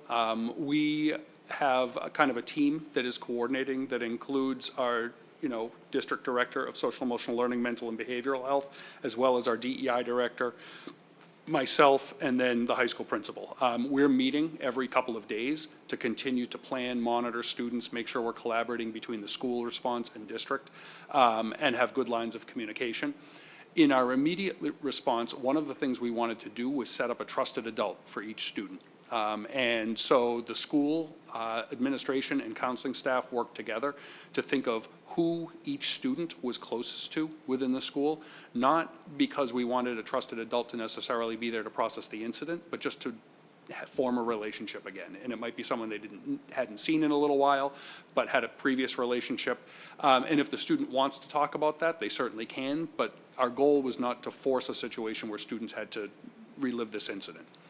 We also, at the time, made an intentional decision not to have students called down to the office or to the counseling offices because we felt that just by calling students out of class again about this, even if it was with good intent, would cause them to relive that and feel like they were highlighted and pulled out again. So we made that decision, but all of our counseling staff did reach out to students to make sure that they knew that they were available. We also have organized, we know our Black Student Union wanted to meet and discuss this. We've been working with an equity coach through organization based out of New York City called the Leadership Academy. And the coach we work with, her name is Michelle Shannon. She's actually lives fairly locally. So she's come up multiple times to meet with the Black Student Union. She attended their rally last year that they had at the high school. She's formed some really nice relationships. So she's actually coming in Friday to meet with that student group. And then we also reached out to Cartwheel Care because they know they have a very skillful and broad group of counseling staff available within the organization, and ask them to think about ways that they might be creative in supporting students. So they've actually developed kind of a menu of options for our students and their families if they want to access some additional mental health services. We, certainly our counselors are ready to help anyone, and they can do that, but we also wanted to be able to provide an opportunity outside of the school day to do that. Our district DEI director, Jen Faber, is in the process of actually reaching out to some community organizations, including clergy, as well as different members of some of our DEI groups within the community, to bring together some stakeholders to start planning some more community-wide response to this. I think in terms of the broadest part of your question was around what are we doing to eliminate hate in the community. That is going to be a longer path for us. We know that, certainly, hate in the community has been increasing here like it has everywhere else. I don't have a fast answer to that. I wish I did. But I actually think that's going to take a lot of work on the part of many different organizations in town to be able to impact in the way that we all want to see that happen. Thank you, Peter. Sure. Hi, Rebecca. Hello. I did write a statement because I find that's just easier for me to express myself, but I did write a couple of notes that I'd like to address at the top. I'm glad that you're thinking about how to clean up after this happened, but that's kind of too little too late. It's better to not have these problems occur in the first place. I'm also interested that I don't see the DEI coordinator or anybody from the police here to answer questions, which I think is concerning. Good evening to everyone who has come tonight to join us in this vital community discussion. First, I want to thank the chair for reserving this evening for this purpose. I'm hopeful that through this process, we can get answers and move towards reconciliation. But in order to do that, we need transparency and accountability. I'll admit that this statement was hard for me to write for a couple of reasons. The most important of which is that the timeline of events, as presented in the superintendent's email, left me confused. I simply don't understand what happened on the ground that day, and it seems to me that there was an unnecessary escalation of the situation, and the choice to involve the police was made in haste. Second, there is a very real need for privacy here as children are involved. I sincerely hope that we will all leave here tonight better informed. Here are my questions. If there was a known false threat looked into on Tuesday, why then was the choice made to lock down on Wednesday when the same false threat was anonymously made? Peter Light, your email stated that the student wanted to clear up the facts and did so on Tuesday. This seems like reasonable action and received a measured response from the school administration. How then did it go from 1 black student named on Tuesday to 6 black students named on Wednesday? It is reasonable to view this as racial profiling, and I wonder why it didn't give any of the adults pause. To be absolutely clear, I am in no way questioning the anonymous reporting system or making assumptions about the person who made the report. It's important that everybody is able to say something when they see or hear something concerning. And it's entirely plausible that a student overheard something on Tuesday and was scared, as Peter Light posited in his email update. I also understand that we are all on edge due to recent violent events around the country. I, like many of you, worry every single morning when I put my kids on the bus. I worry about the emotional trauma of Alice drills, as well as the physical safety of my children while in class. But one thing I don't worry about is adults escalating violence with my white children. I don't worry about them being racially profiled or searched at school without my consent. I don't worry about my children being targeted or othered. Instead of assessing the situation appropriately, there appears to have been a rush by members of the school administration to hand over control of the situation to the police. Now the community is left fractured, fearful, and yes, rumors are swirling. This could have all been avoided through a calm and measured response. As the community grows more diverse, so too grows our responsibility to make sure that all families feel welcome. Black and brown families belong here. They are members of this town. Their children should absolutely feel safe at school. This is non-negotiable. We must assess our impulse to call the police on people of color, because anyone as committed to DEI work as this district claims to be cannot plead ignorance about what the statistics say, that black and brown people are more likely to be shot within seconds of a police encounter than their white peers. We are supposed to be keeping our kids safe and educating them. You either believe Black Lives Matter or you don't. You cannot say those words and mean them and then turn around and ignore black children in need of support and protection. Thank you. Is there anything in that statement that you want to address? Yeah, sure. No, Rebecca, I certainly appreciate, the feeling there. I understand that there's some confusion and emptiness in some of the timeline that occurred. The comment of, and I don't remember the exact word, so my apologies, but the comment that the police found the report, or we found the report from Tuesday to be unfounded, is not accurate. There actually was information there, but it did not rise to a level that we would take action as a school at the time. However, there was certainly information there that needed to be followed up on, and then a subsequent report coming in that provided that type of a detail did cause us to respond. So, I know, there's still information I can't share, some of the specifics that would explain maybe what the information was that we were holding on to at the time. Because that really would identify one of the students, and I know you appreciate the need for some confidentiality. And unfortunately, what I've found is whenever schools share details of incidents like this, it's always going to leave a void for people and listening to that, because it will always feel like something doesn't quite add up, and I certainly respect that that's the case. So I appreciate that. I just want to follow up with, I guess I'm wondering why these are the procedures. If this was sort of brought up on Tuesday, could there not have been a chance to call people into their counselors, to, you know, was there another choice to be made except immediately going to the police? Yeah, no, I understand that. I think,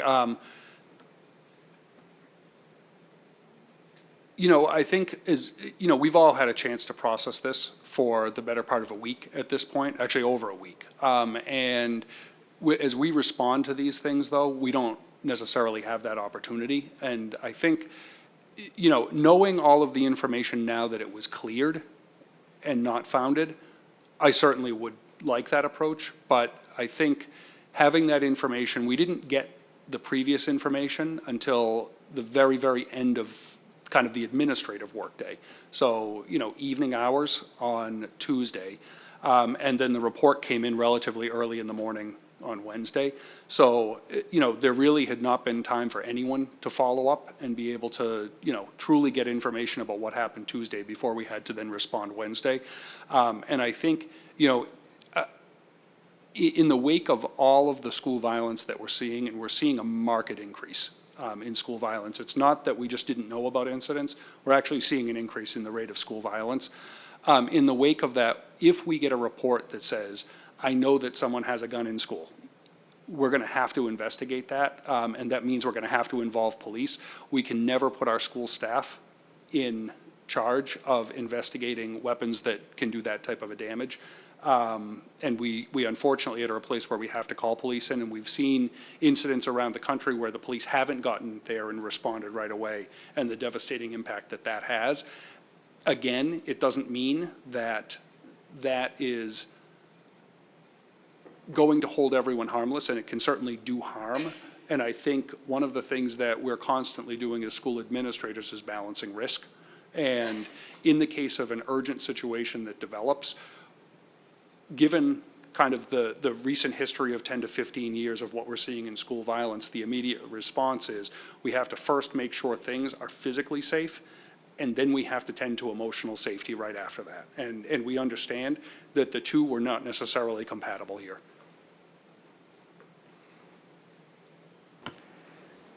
I am curious about the data when it comes to police actually stopping these incidents. I mean, I think a lot of us probably have Uvalde, Texas in our heads. Yeah, I just wonder, when you're talking to the police in those moments and you do want to take the threat seriously, which I respect, and I would too if I were in your position, I feel that there's got to be a middle ground here, and I wonder what the story is. Was there a chance for some sort of de-escalation? Because I think the police tend to, you know, they're a hammer, they see everything as a nail.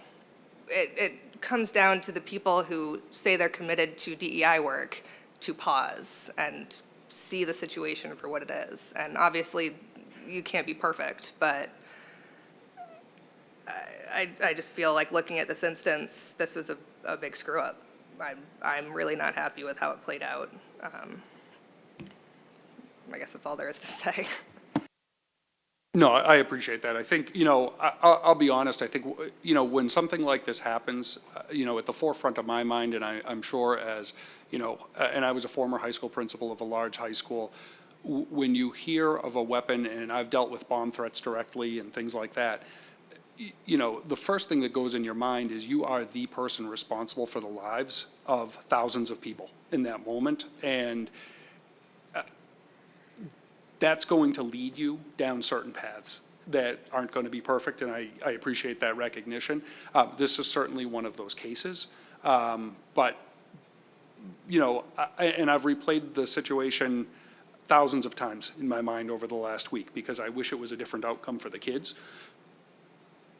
And if I had the same information tonight and tomorrow that I had Tuesday night and Wednesday morning, I would take the same course of action.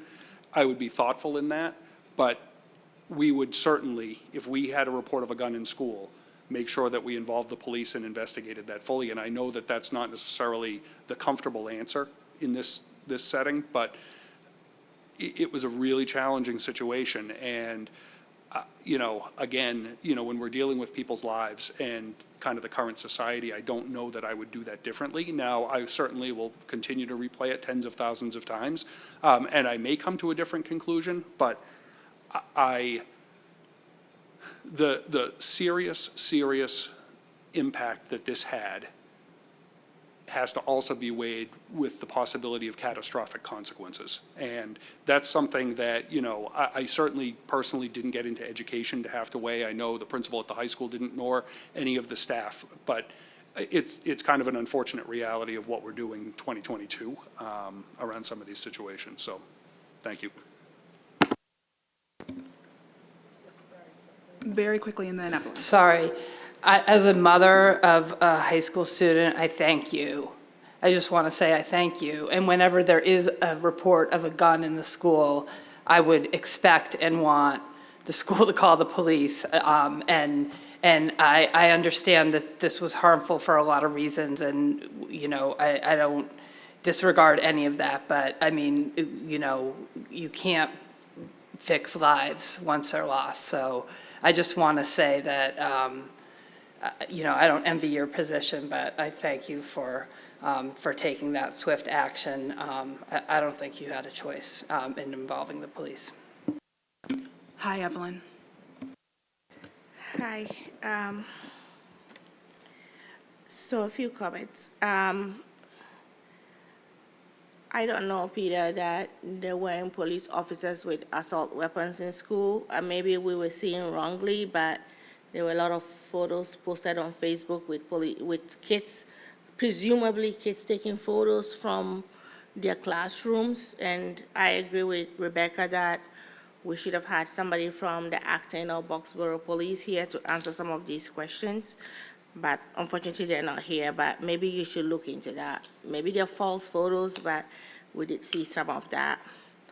But the point that I wanted to make, or a few points I want to make, is that no kid should go to school in fear of losing their lives. No parent should drop their kid off to school or say goodbye to their kids going to school in fear that they may not return. But in the same breath, no kid should go to school, or no parent should say goodbye to their kid going to school in fear that they will be racially profiled. Because sometimes death is not just losing your life. Death is losing your dignity. Death is losing your fear of belonging. And for those 6 kids, I haven't interacted with them, I don't know, but this is probably how they're feeling. Black families and black kids, and especially black male kids and police don't mix together. But the comment that I have been thinking a lot about writing a statement, and I chose not to write a statement today, but I did choose to make a statement about our other ethnic minorities in this community. I am appalled, I am embarrassed at the emails that were sent to the school committee. In Africa, they say, when your neighbor's house is on fire, you rally around and you help to put off that fire. Because you know what? You don't know when your house will be on fire. So I appreciated all those emails that came in saying, I support the school committee, the administration, I support you, Peter Light, and no offense to you, Peter, and your administration, and no offense to you, Johnny. I appreciate that. People appreciate the fact that you took the steps to save lives. But in the same breath, I would have wanted those people who sent those emails in those ethnic minority groups to have said, we see the wrongdoing. We see where things went wrong. We are human beings. We make mistakes. Maybe the actions that our school district took on Wednesday was a mistake. Maybe we're learning from this and we'll do things better. But to blatantly ignore the fact that 6 kids of color, 6 black kids in our district were profiled. were pulled to an office because somebody reported, and I am not saying here that the person that reported, it could have been the truth. In this case, we're lucky no lives were lost, but I'm just embarrassed that we minorities in this community cannot band together and support each other and see that the only way we can move forward in this community is to band together and realize that there's wrongdoing somewhere along the line, and that the only way we can thrive and that our kids can belong and feel like human beings in this community is for us to be united. This is not a black versus an Indian or a Chinese thing. We're all, listen, people, when white people are discriminating against ethnic minorities, they don't care whether you're black or Chinese or Indian. They bulk us all together. But if you feel the need to remove yourself and say, this is a black issue, this is a black issue in Acton-Boxborough, so the black people can go deal with it. We don't care. The black people can go deal with it. That is so horrible. That is so bad. That is so distasteful. That is so disturbing that to this day, after everything that has happened, we as a community, we can't band together. We had white allies standing out there supporting these kids and their families. And then we had people who felt they were better than black people, saying that, oh, we support you, Peter, we support you, who, we support you, who. Honestly, I am just, of everything that has happened, reading those emails was so disturbing to me that there were a group of people in this community that isolated themselves and thought they were so much better. Ethnic minorities that thought they were so much better than the black people experiencing this and couldn't even lend a hand, couldn't even put in their emails one statement saying, I'm thinking about these families. This is not about the school district doing something wrong or right. This is about support for your fellow human beings and the trauma that these kids may have gone through. The trauma these kids and their families may have gone through. So, I don't know. I don't know. I hope the people that sent their emails are listening, and I hope that you can reflect on the emails that you sent to the school committee and actually think about a better way you could have put that email. Thank you.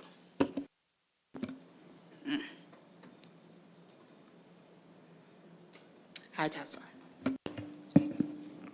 I don't really have a statement, and I don't feel, other than what Ginny said, that having a high school student in that building, I could not be more grateful because I received hours of panic texts while I was working. So to know that whatever my feeling about police, that I felt that she was safe because the situation was being handled by adults made me feel better. But I don't have a black student, and I'm not black. And I guess when I've been reflecting on all of this, I have gone back to what I've been talking to my second graders about, which is to wait and hear the whole story, to wait until the end of the quotation marks. It's something we talk about when reading literature. It's something we talk about when listening to our classmates. Listen for the whole message. And so my only thought on reflecting on all of this is that I don't really have something to say yet because I don't feel that I've listened to the whole message yet. And that includes listening to people that need to speak tonight, and it includes waiting to hear if there's additional information that can and will be shared with the community and the school committee about, what happened. But I'm not going to jump to conclusions about anything, about the person who reported, about the children who were reported, about the original situation on Tuesday, because I don't feel that we've heard the whole message yet. And so I'm going to wait. Last thoughts? Okay. Hi, Adam. Thank you. first want to express my deepest sympathy for those Black families that have been and continue to be affected by horrible acts of racism. Although I'm a strong ally, I know I will never know what our Black families have experienced. What I feel is most important, and I thank the chair for making this space, is to hear from those who are directly affected. I want to hear their stories and their concerns, their requests and expectations on how to make this better. While I don't know what the path to restitution and resolution looks like, know that I will stand with my Black friends and neighbors to make this right. Thank you. All right, I'm going to take the last word and open this up. Okay, go for it, Yevon. So I didn't prepare any statement, actually, also. But I just wanted to say a few words. I joined the committee, I guess, 2 years ago, and from the past 2 years experiences, I have a full confidence about our district leadership and also Peter's make the right decision and the best precaution for the safe campus. So that's one. Second is, of course, it's kind of suspicious. Definitely, say we have all the reported identity Black from the Black community. So I would say we won't tolerate any wrongdoing or misconduct. But let a district probably keep following that and find out what's going on inside and hold any person accountable, basically. I will support that. So, of course, like Peter, you already take kind of action, like have a DEI director and also a lot of activities, I guess, to clear the aftermath. So, thank you.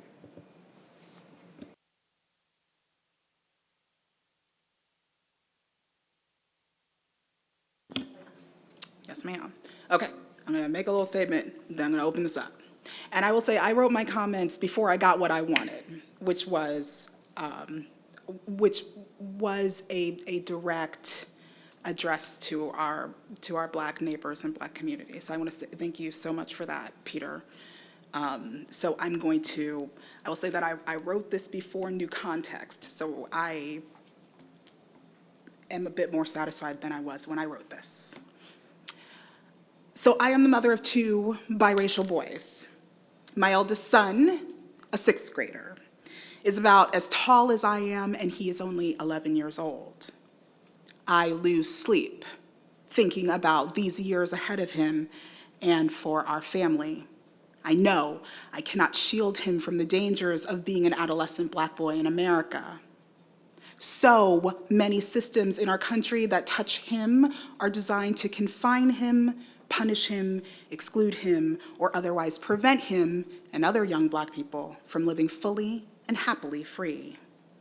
I view it as part of my job to ensure that these schools are not among those systems. I am a Black woman. I am also now part of this system. I am frustrated by it and sometimes even fearful of it.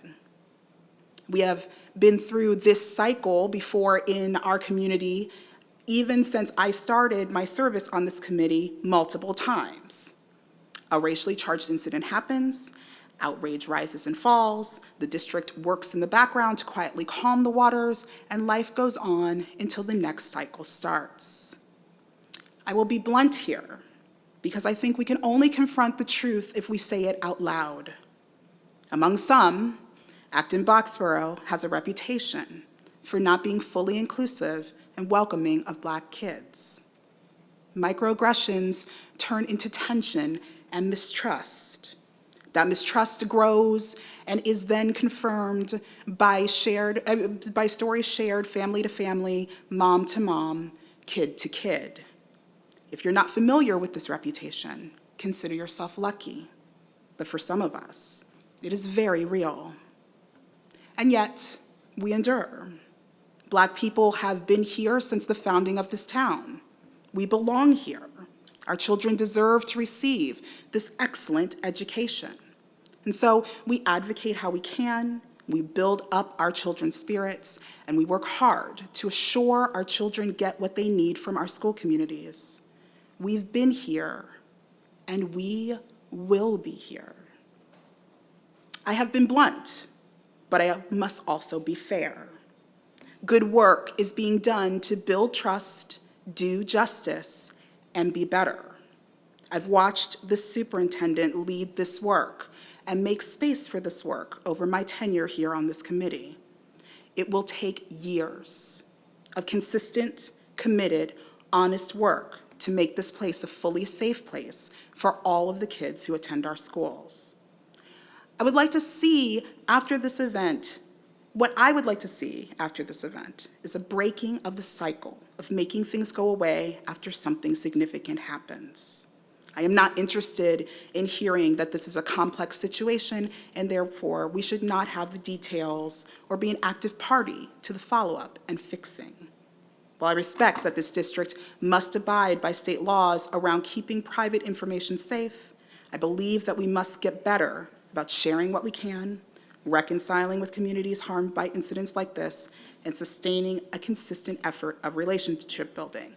That started tonight. I'm just gonna say that, and I'm grateful. I expect this administration to do the work of caring for the directly involved students and for the Black community within Acton-Boxborough that has questions and sincere worries about what happened and why. I want to see this administration speak to us, get to know us, and fold us all the way into this community.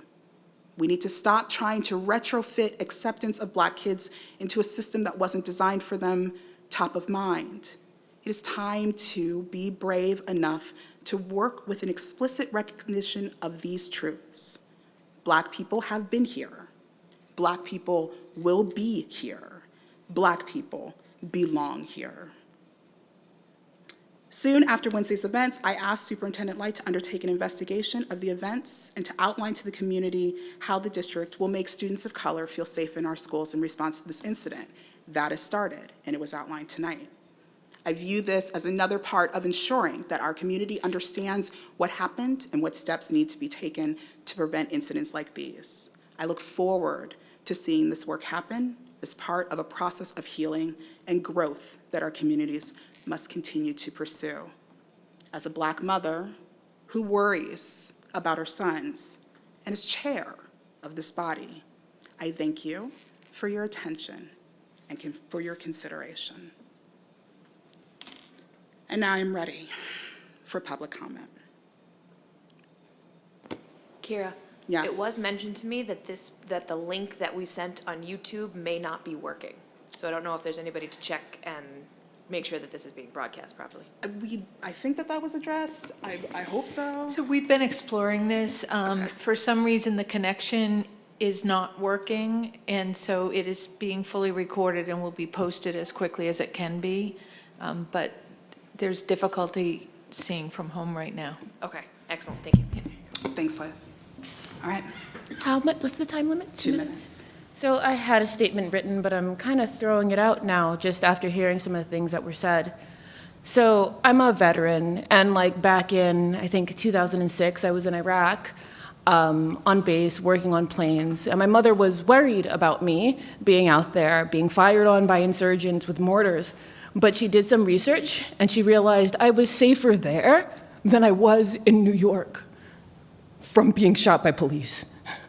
I was more likely to die in my home city than I would have in Balad, Iraq. So I understand that it makes some of you feel safer to have those police come to the schools, but my concern was for those boys, because they were in danger that day. We don't know what could have happened to them. So I've had a child in this school district for a year, and I'm already exhausted. I'm already exhausted. I've had him sent to the principal's office for touching another kid's shoulders. I've had him seen by the guidance counselor for 3 months without telling us. I've had a teacher tell me, I told her I made an offer on a house. I was very excited. She was like, when are you leaving Acton? I had it's just, I can keep going. I can keep going. But all of these small things that happen, to me, just over this single year, this feels like the natural progression of events. I'm like, what's gonna happen, have happened? What stories will I have to tell by the time he's 10, by the time he's 15? Every year there's something new. Every year something else happens. Every time I tell the school about something, when I go into the school, I remember that mother that was arrested at Miriam, and I try to keep myself calm, not to say anything too loud, because I don't know what will happen to me. So please think about that. Thank you. Thank you.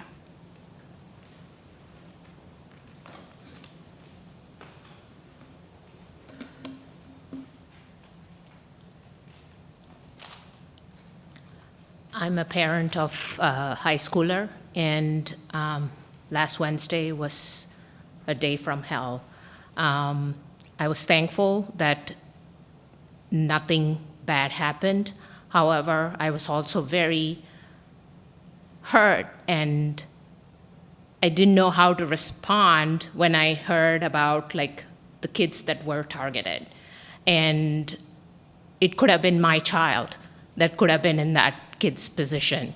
So it's very, I don't know even how to express it now. It's just a very bad feeling to know that it could be your child. So I understand the responses that you had to take as the superintendent, but I also would like to know is now that we know that this has happened, and we probably will have such situations arise again, where there's an anonymous tip about another bunch of kids, we won't know whether it's true or not. We have to take action. We have to do this shelter in place. That's all okay. But the intensity of the response from law enforcement, from other aspects, was that accurate?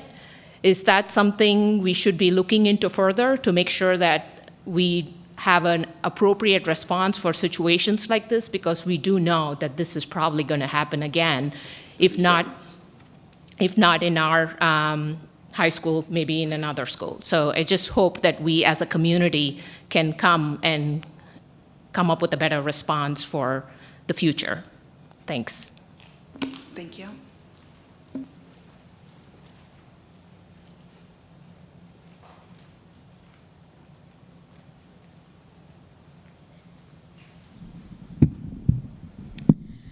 So my concern here is, what is the systemic thing that's going to help prevent this from happening again?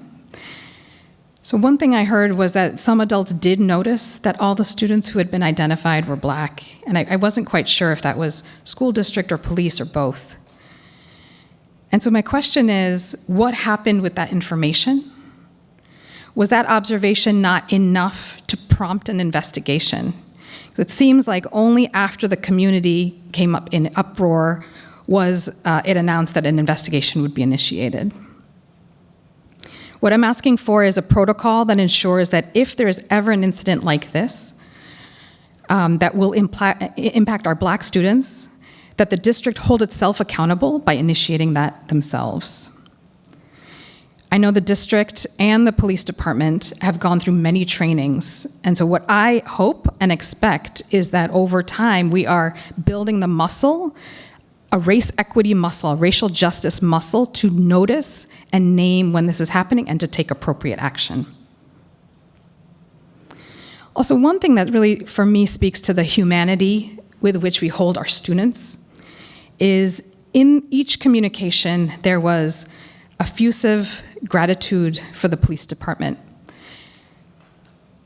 And I didn't know about the assault rifle, so I'm having some reaction to that. But there was no mention of the acknowledgement or appreciation for the students and how they cooperated with whatever protocols were in place. And I think that really sends a message of really not humanizing our students, and in particular the Black students impacted. I think paying attention to those things, words matter, and I think it will help us sort of know whose perspectives we are elevating when we're communicating. Thank you. Thank you.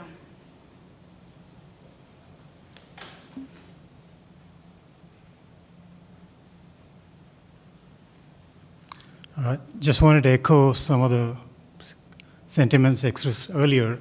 As a parent, I was actually saddened when I heard the profiling that possibly happened.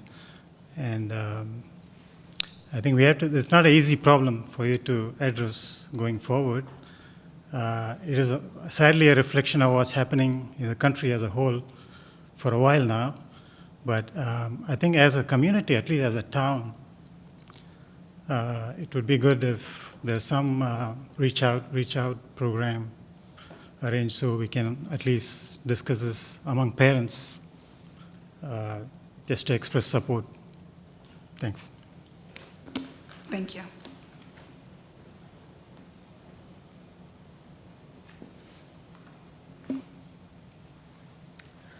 Hi. I wasn't really planning to speak, but I did go through the school district from K to 12, and I appreciate that it feels like it could be any marginalized child, and it probably could be. And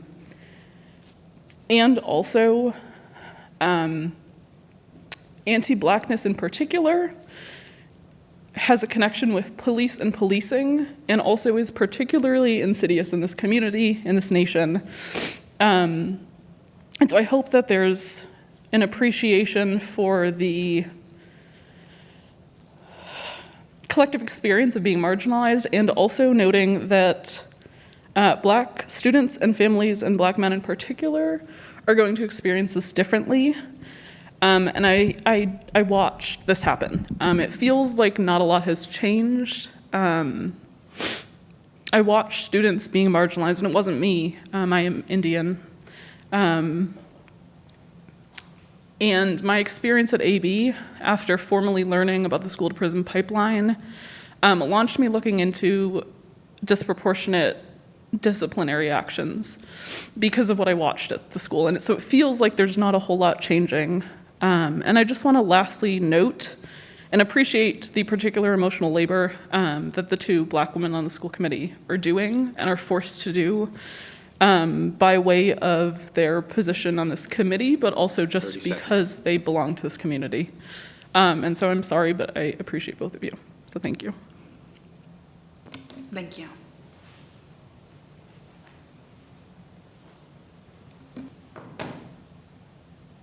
Good evening. My heart is broken.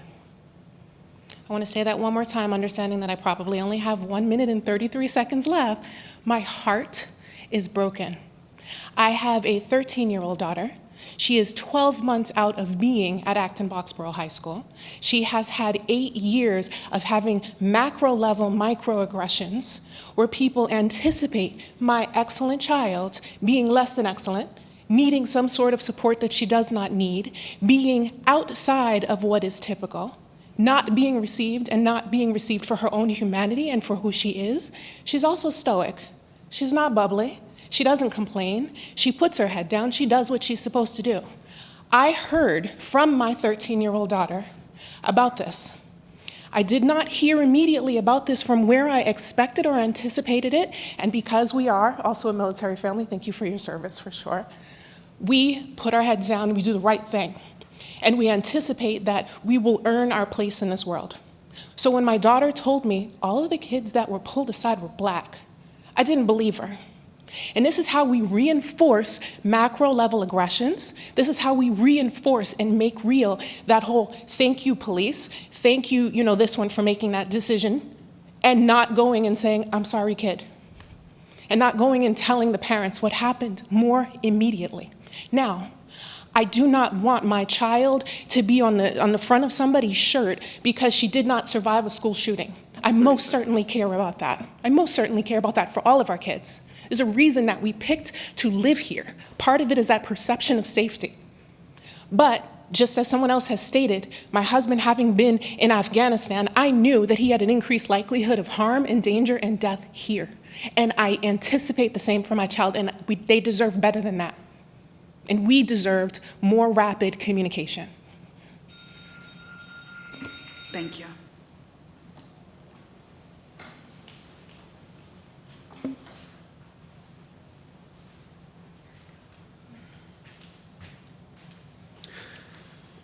there have been some discussions about how do we prevent this from happening in the future. And you mentioned that there's got to be a TCP/IP address of whoever made this anonymous tip. I, for one, do not understand why we have an anonymous tip line. I've never been a fan of it. I think it encourages cowardly behavior. I think when the students get out in the real world, or if we were calling the police, they would identify themselves. This just allows kids to do this again. And if we assume that there are other people who harbor hate or racial tendencies or microaggressions or just want to get back at somebody, this makes it so easy for them. Why do we allow it? Why don't we tell them that if you have a complaint, if you've seen something, you identify yourself? We are now trying to figure out why this person did what he or she did. We don't know why. We have assumed that it's gone from one person of color to 6 people of color. We don't know what happened. I think that if we got rid of this anonymous tip line, which just encourages people to report and make accusations on others, this is one way that we might prevent this from happening again. Thank you.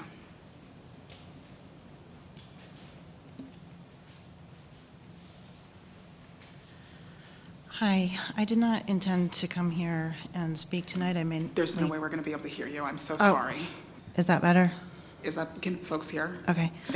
I was saying I really just came here as an ethnic minority to support my Black brothers and sisters and to show support for them. But I've been moved to speak, I guess, because all I keep hearing is the white point of view. I hear we're so grateful that this, that nobody was hurt. We're so grateful that nobody was killed. But there absolutely were 6 lives that were impacted. And to Evelyn, I think, Evelyn's point, there are different types of death. There's death of reputation. There's death of community. There is death all around the Black community when things like this happen. And I can speak only as myself, as an ethnic minority, as somebody who is a rather pale person of color, but nevertheless, I am a minority. And I never would have looked at a list of 6 Black names and thought this was a real threat. I would not. That is because I do not have whiteness at the center. The whiteness in this community needs to be decentered so that people can look at a list like that and realize that the threat is not going to come from 6 Black boys. On statistics alone, and I'm not saying that one should make that decision on statistics alone, however, statistics alone, it's the lone white male shooter. 30 seconds. So I don't understand how the decision was made other than from a place of whiteness, not from a place of looking at the whole community. Thank you. Thank you.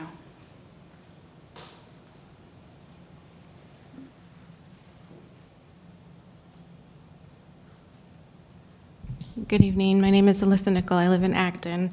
I was really confused, just as some other folks have mentioned tonight, how if we pursued an allegation or an overheard conversation on Tuesday and the same accusation came forward on Wednesday, why did the situation warrant the response that it did? And I was really wishing that there had been some de-escalation. So, Peter, I appreciate the additional information that you provided tonight about the details that you can't share with us.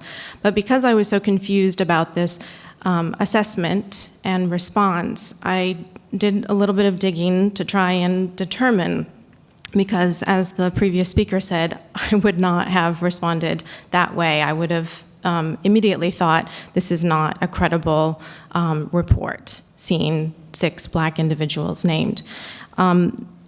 The FBI has provided a school shooter threat assessment perspective. It's a publication. It was interesting to me to learn that in the report, or in the document, they find that schools that respond to every threat, potential of violence, regardless of credibility or likelihood that it will be carried out, this one-size-fits-all policy can be very dangerous because it can lead to potential underestimation of serious threats or an overreaction to a less serious one, and unfairly punish or stigmatize students who are not dangerous. 10 seconds. And I just want to echo what the people of color have said to you tonight, specifically the Black families, that they did not feel that their students were safe in the schools with the police presence. I want us all to remember that Black people in this country have been shot by police when they hold cell phones and sunglasses and wallets and sandwiches. So I want to recognize, all of us, we need to recognize that violence did happen. It was structural violence. We did not escape a violent incident on Wednesday last week. Thank you. Thank you.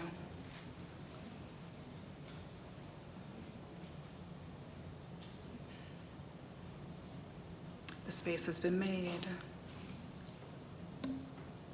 I will close it if we have no other comments.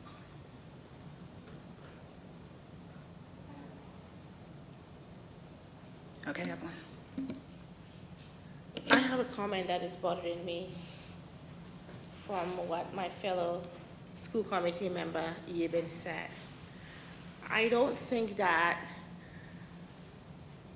anyone is blaming the administration necessarily for the actions that they've taken.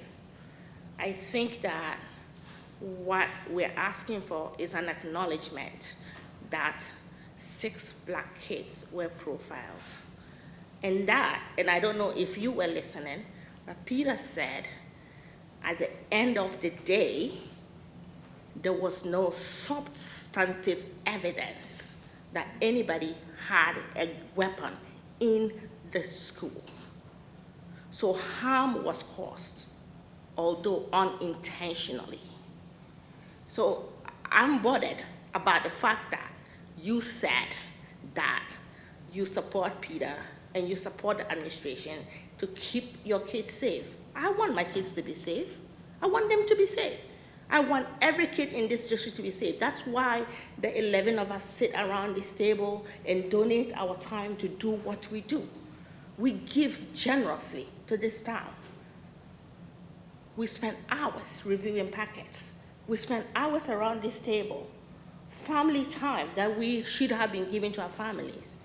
So I am bothered that you're sitting across from me, a woman of color, that 6 Black kids were traumatized, and that you cannot say what happened could have been handled better. That is not a lack of support for the district leadership. It's not. It's just acknowledging the fact that something happened and that thing traumatized a group of kids and their families. We need money in this district to do other things. We don't need to put money through Cartwheel to give people therapy. You know what that money could have gone to? I am bothered about that even. I am bothered about that. And I'm bothered about the other ethnic minorities that wrote letters to us not acknowledging that people were traumatized in this district. And I am embarrassed that you are perpetuating that narrative.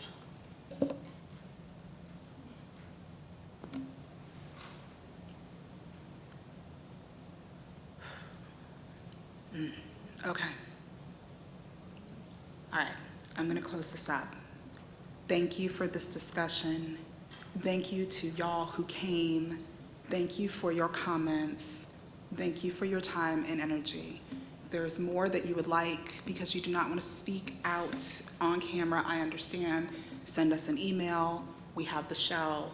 We are available to you. Thank you so much. I'm going to move us now to ongoing business and our consent agenda.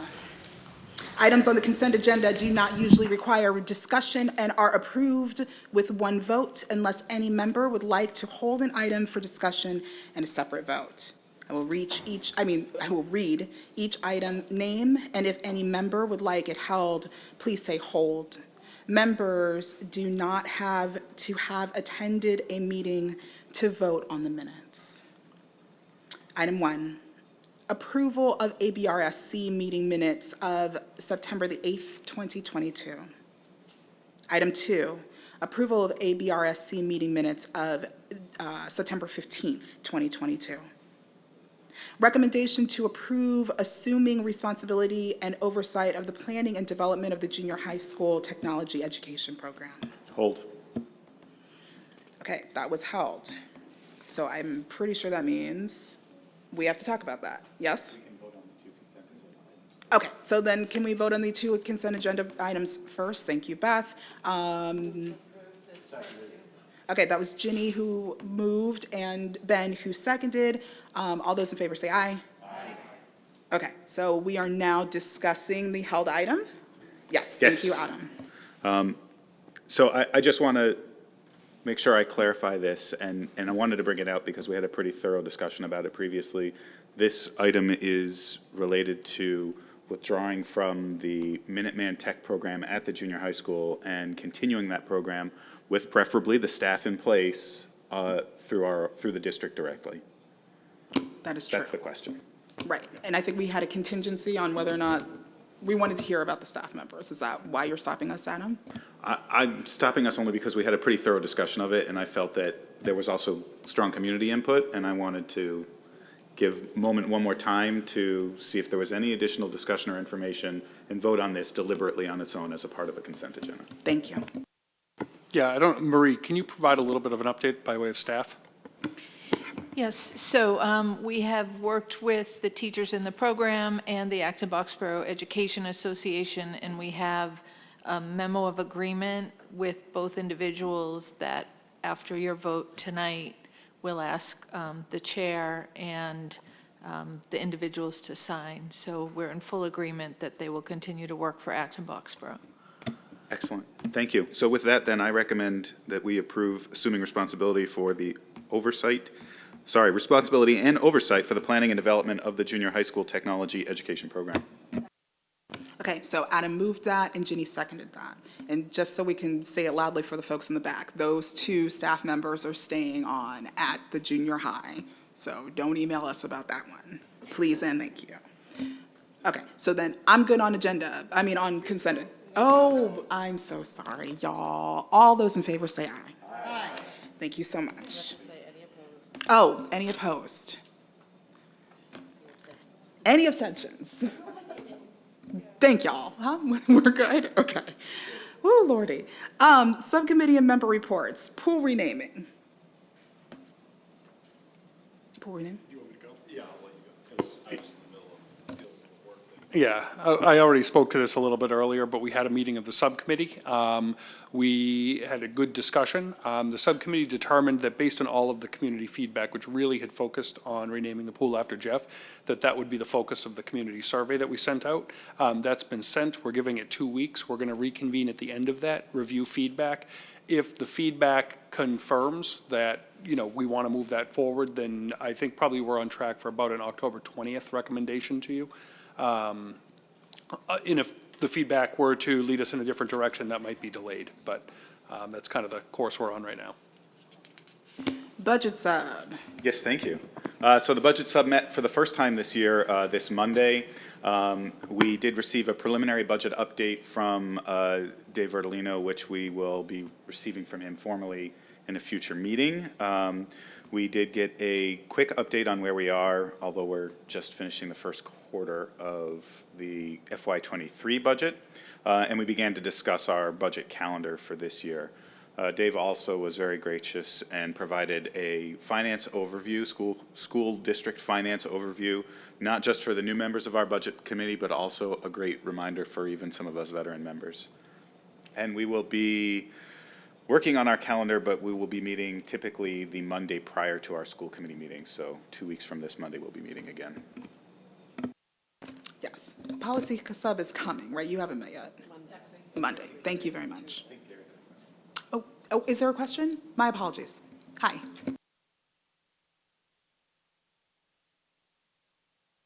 Sorry, Gary Kushner, Boxborough Finance Committee. Based on what Adam just said, about the budget calendar. Is Acton's town meeting again after Boxborough's? That's a great question, Gary, and we couldn't answer that question in our meeting. And so part of the budget calendar planning that Dave and I are going to do is to confirm. We believe it is the week prior to the Boxborough meeting, so May 1st, but that will be taken into account as we finish out our budget calendar, and that'll be highlighted as one of the items that we look at when we put our. But as far as we know, it's within a week either way. Okay, Yes. Yep. thank you. Pretty sure it's the first Monday. I'm pretty sure it's the first Monday in May. Maria is nodding her head. Yeah. Beth, confirm. Yeah. Yeah, Acton.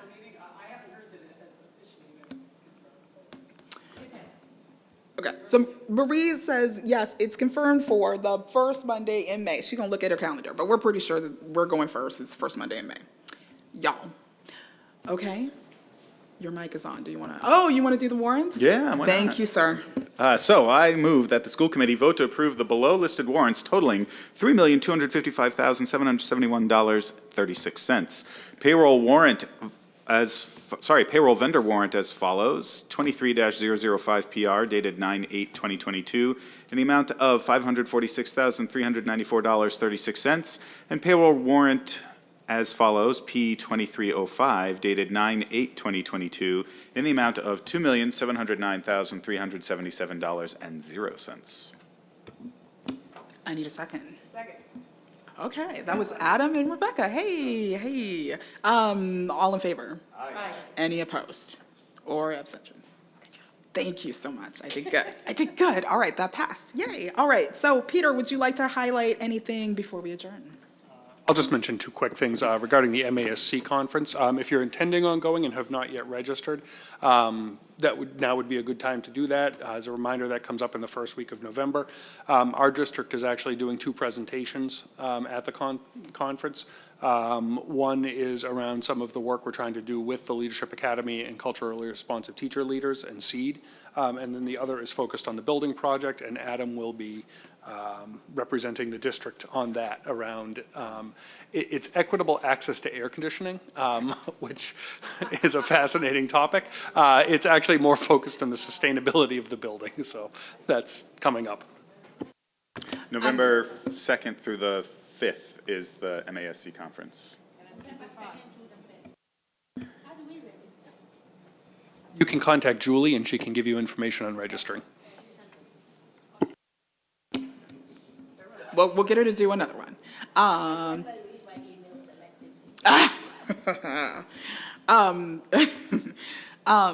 Just want to highlight one more time that Diwali Fest will also be on October 15th. It will be after the building grand opening. So come see the beautiful building and then go be with community and celebrate Diwali with folks at the Sargent Memorial Library. Just going to plug that a couple times before it happens. Okay, very good. I'm willing to accept a motion. So moved. To adjourn. Second. Okay, so that's Tessa, and then Rebecca seconded. So 2 for you and a night. And so all of those in favor? Aye. Any opposed? Good night, y'all.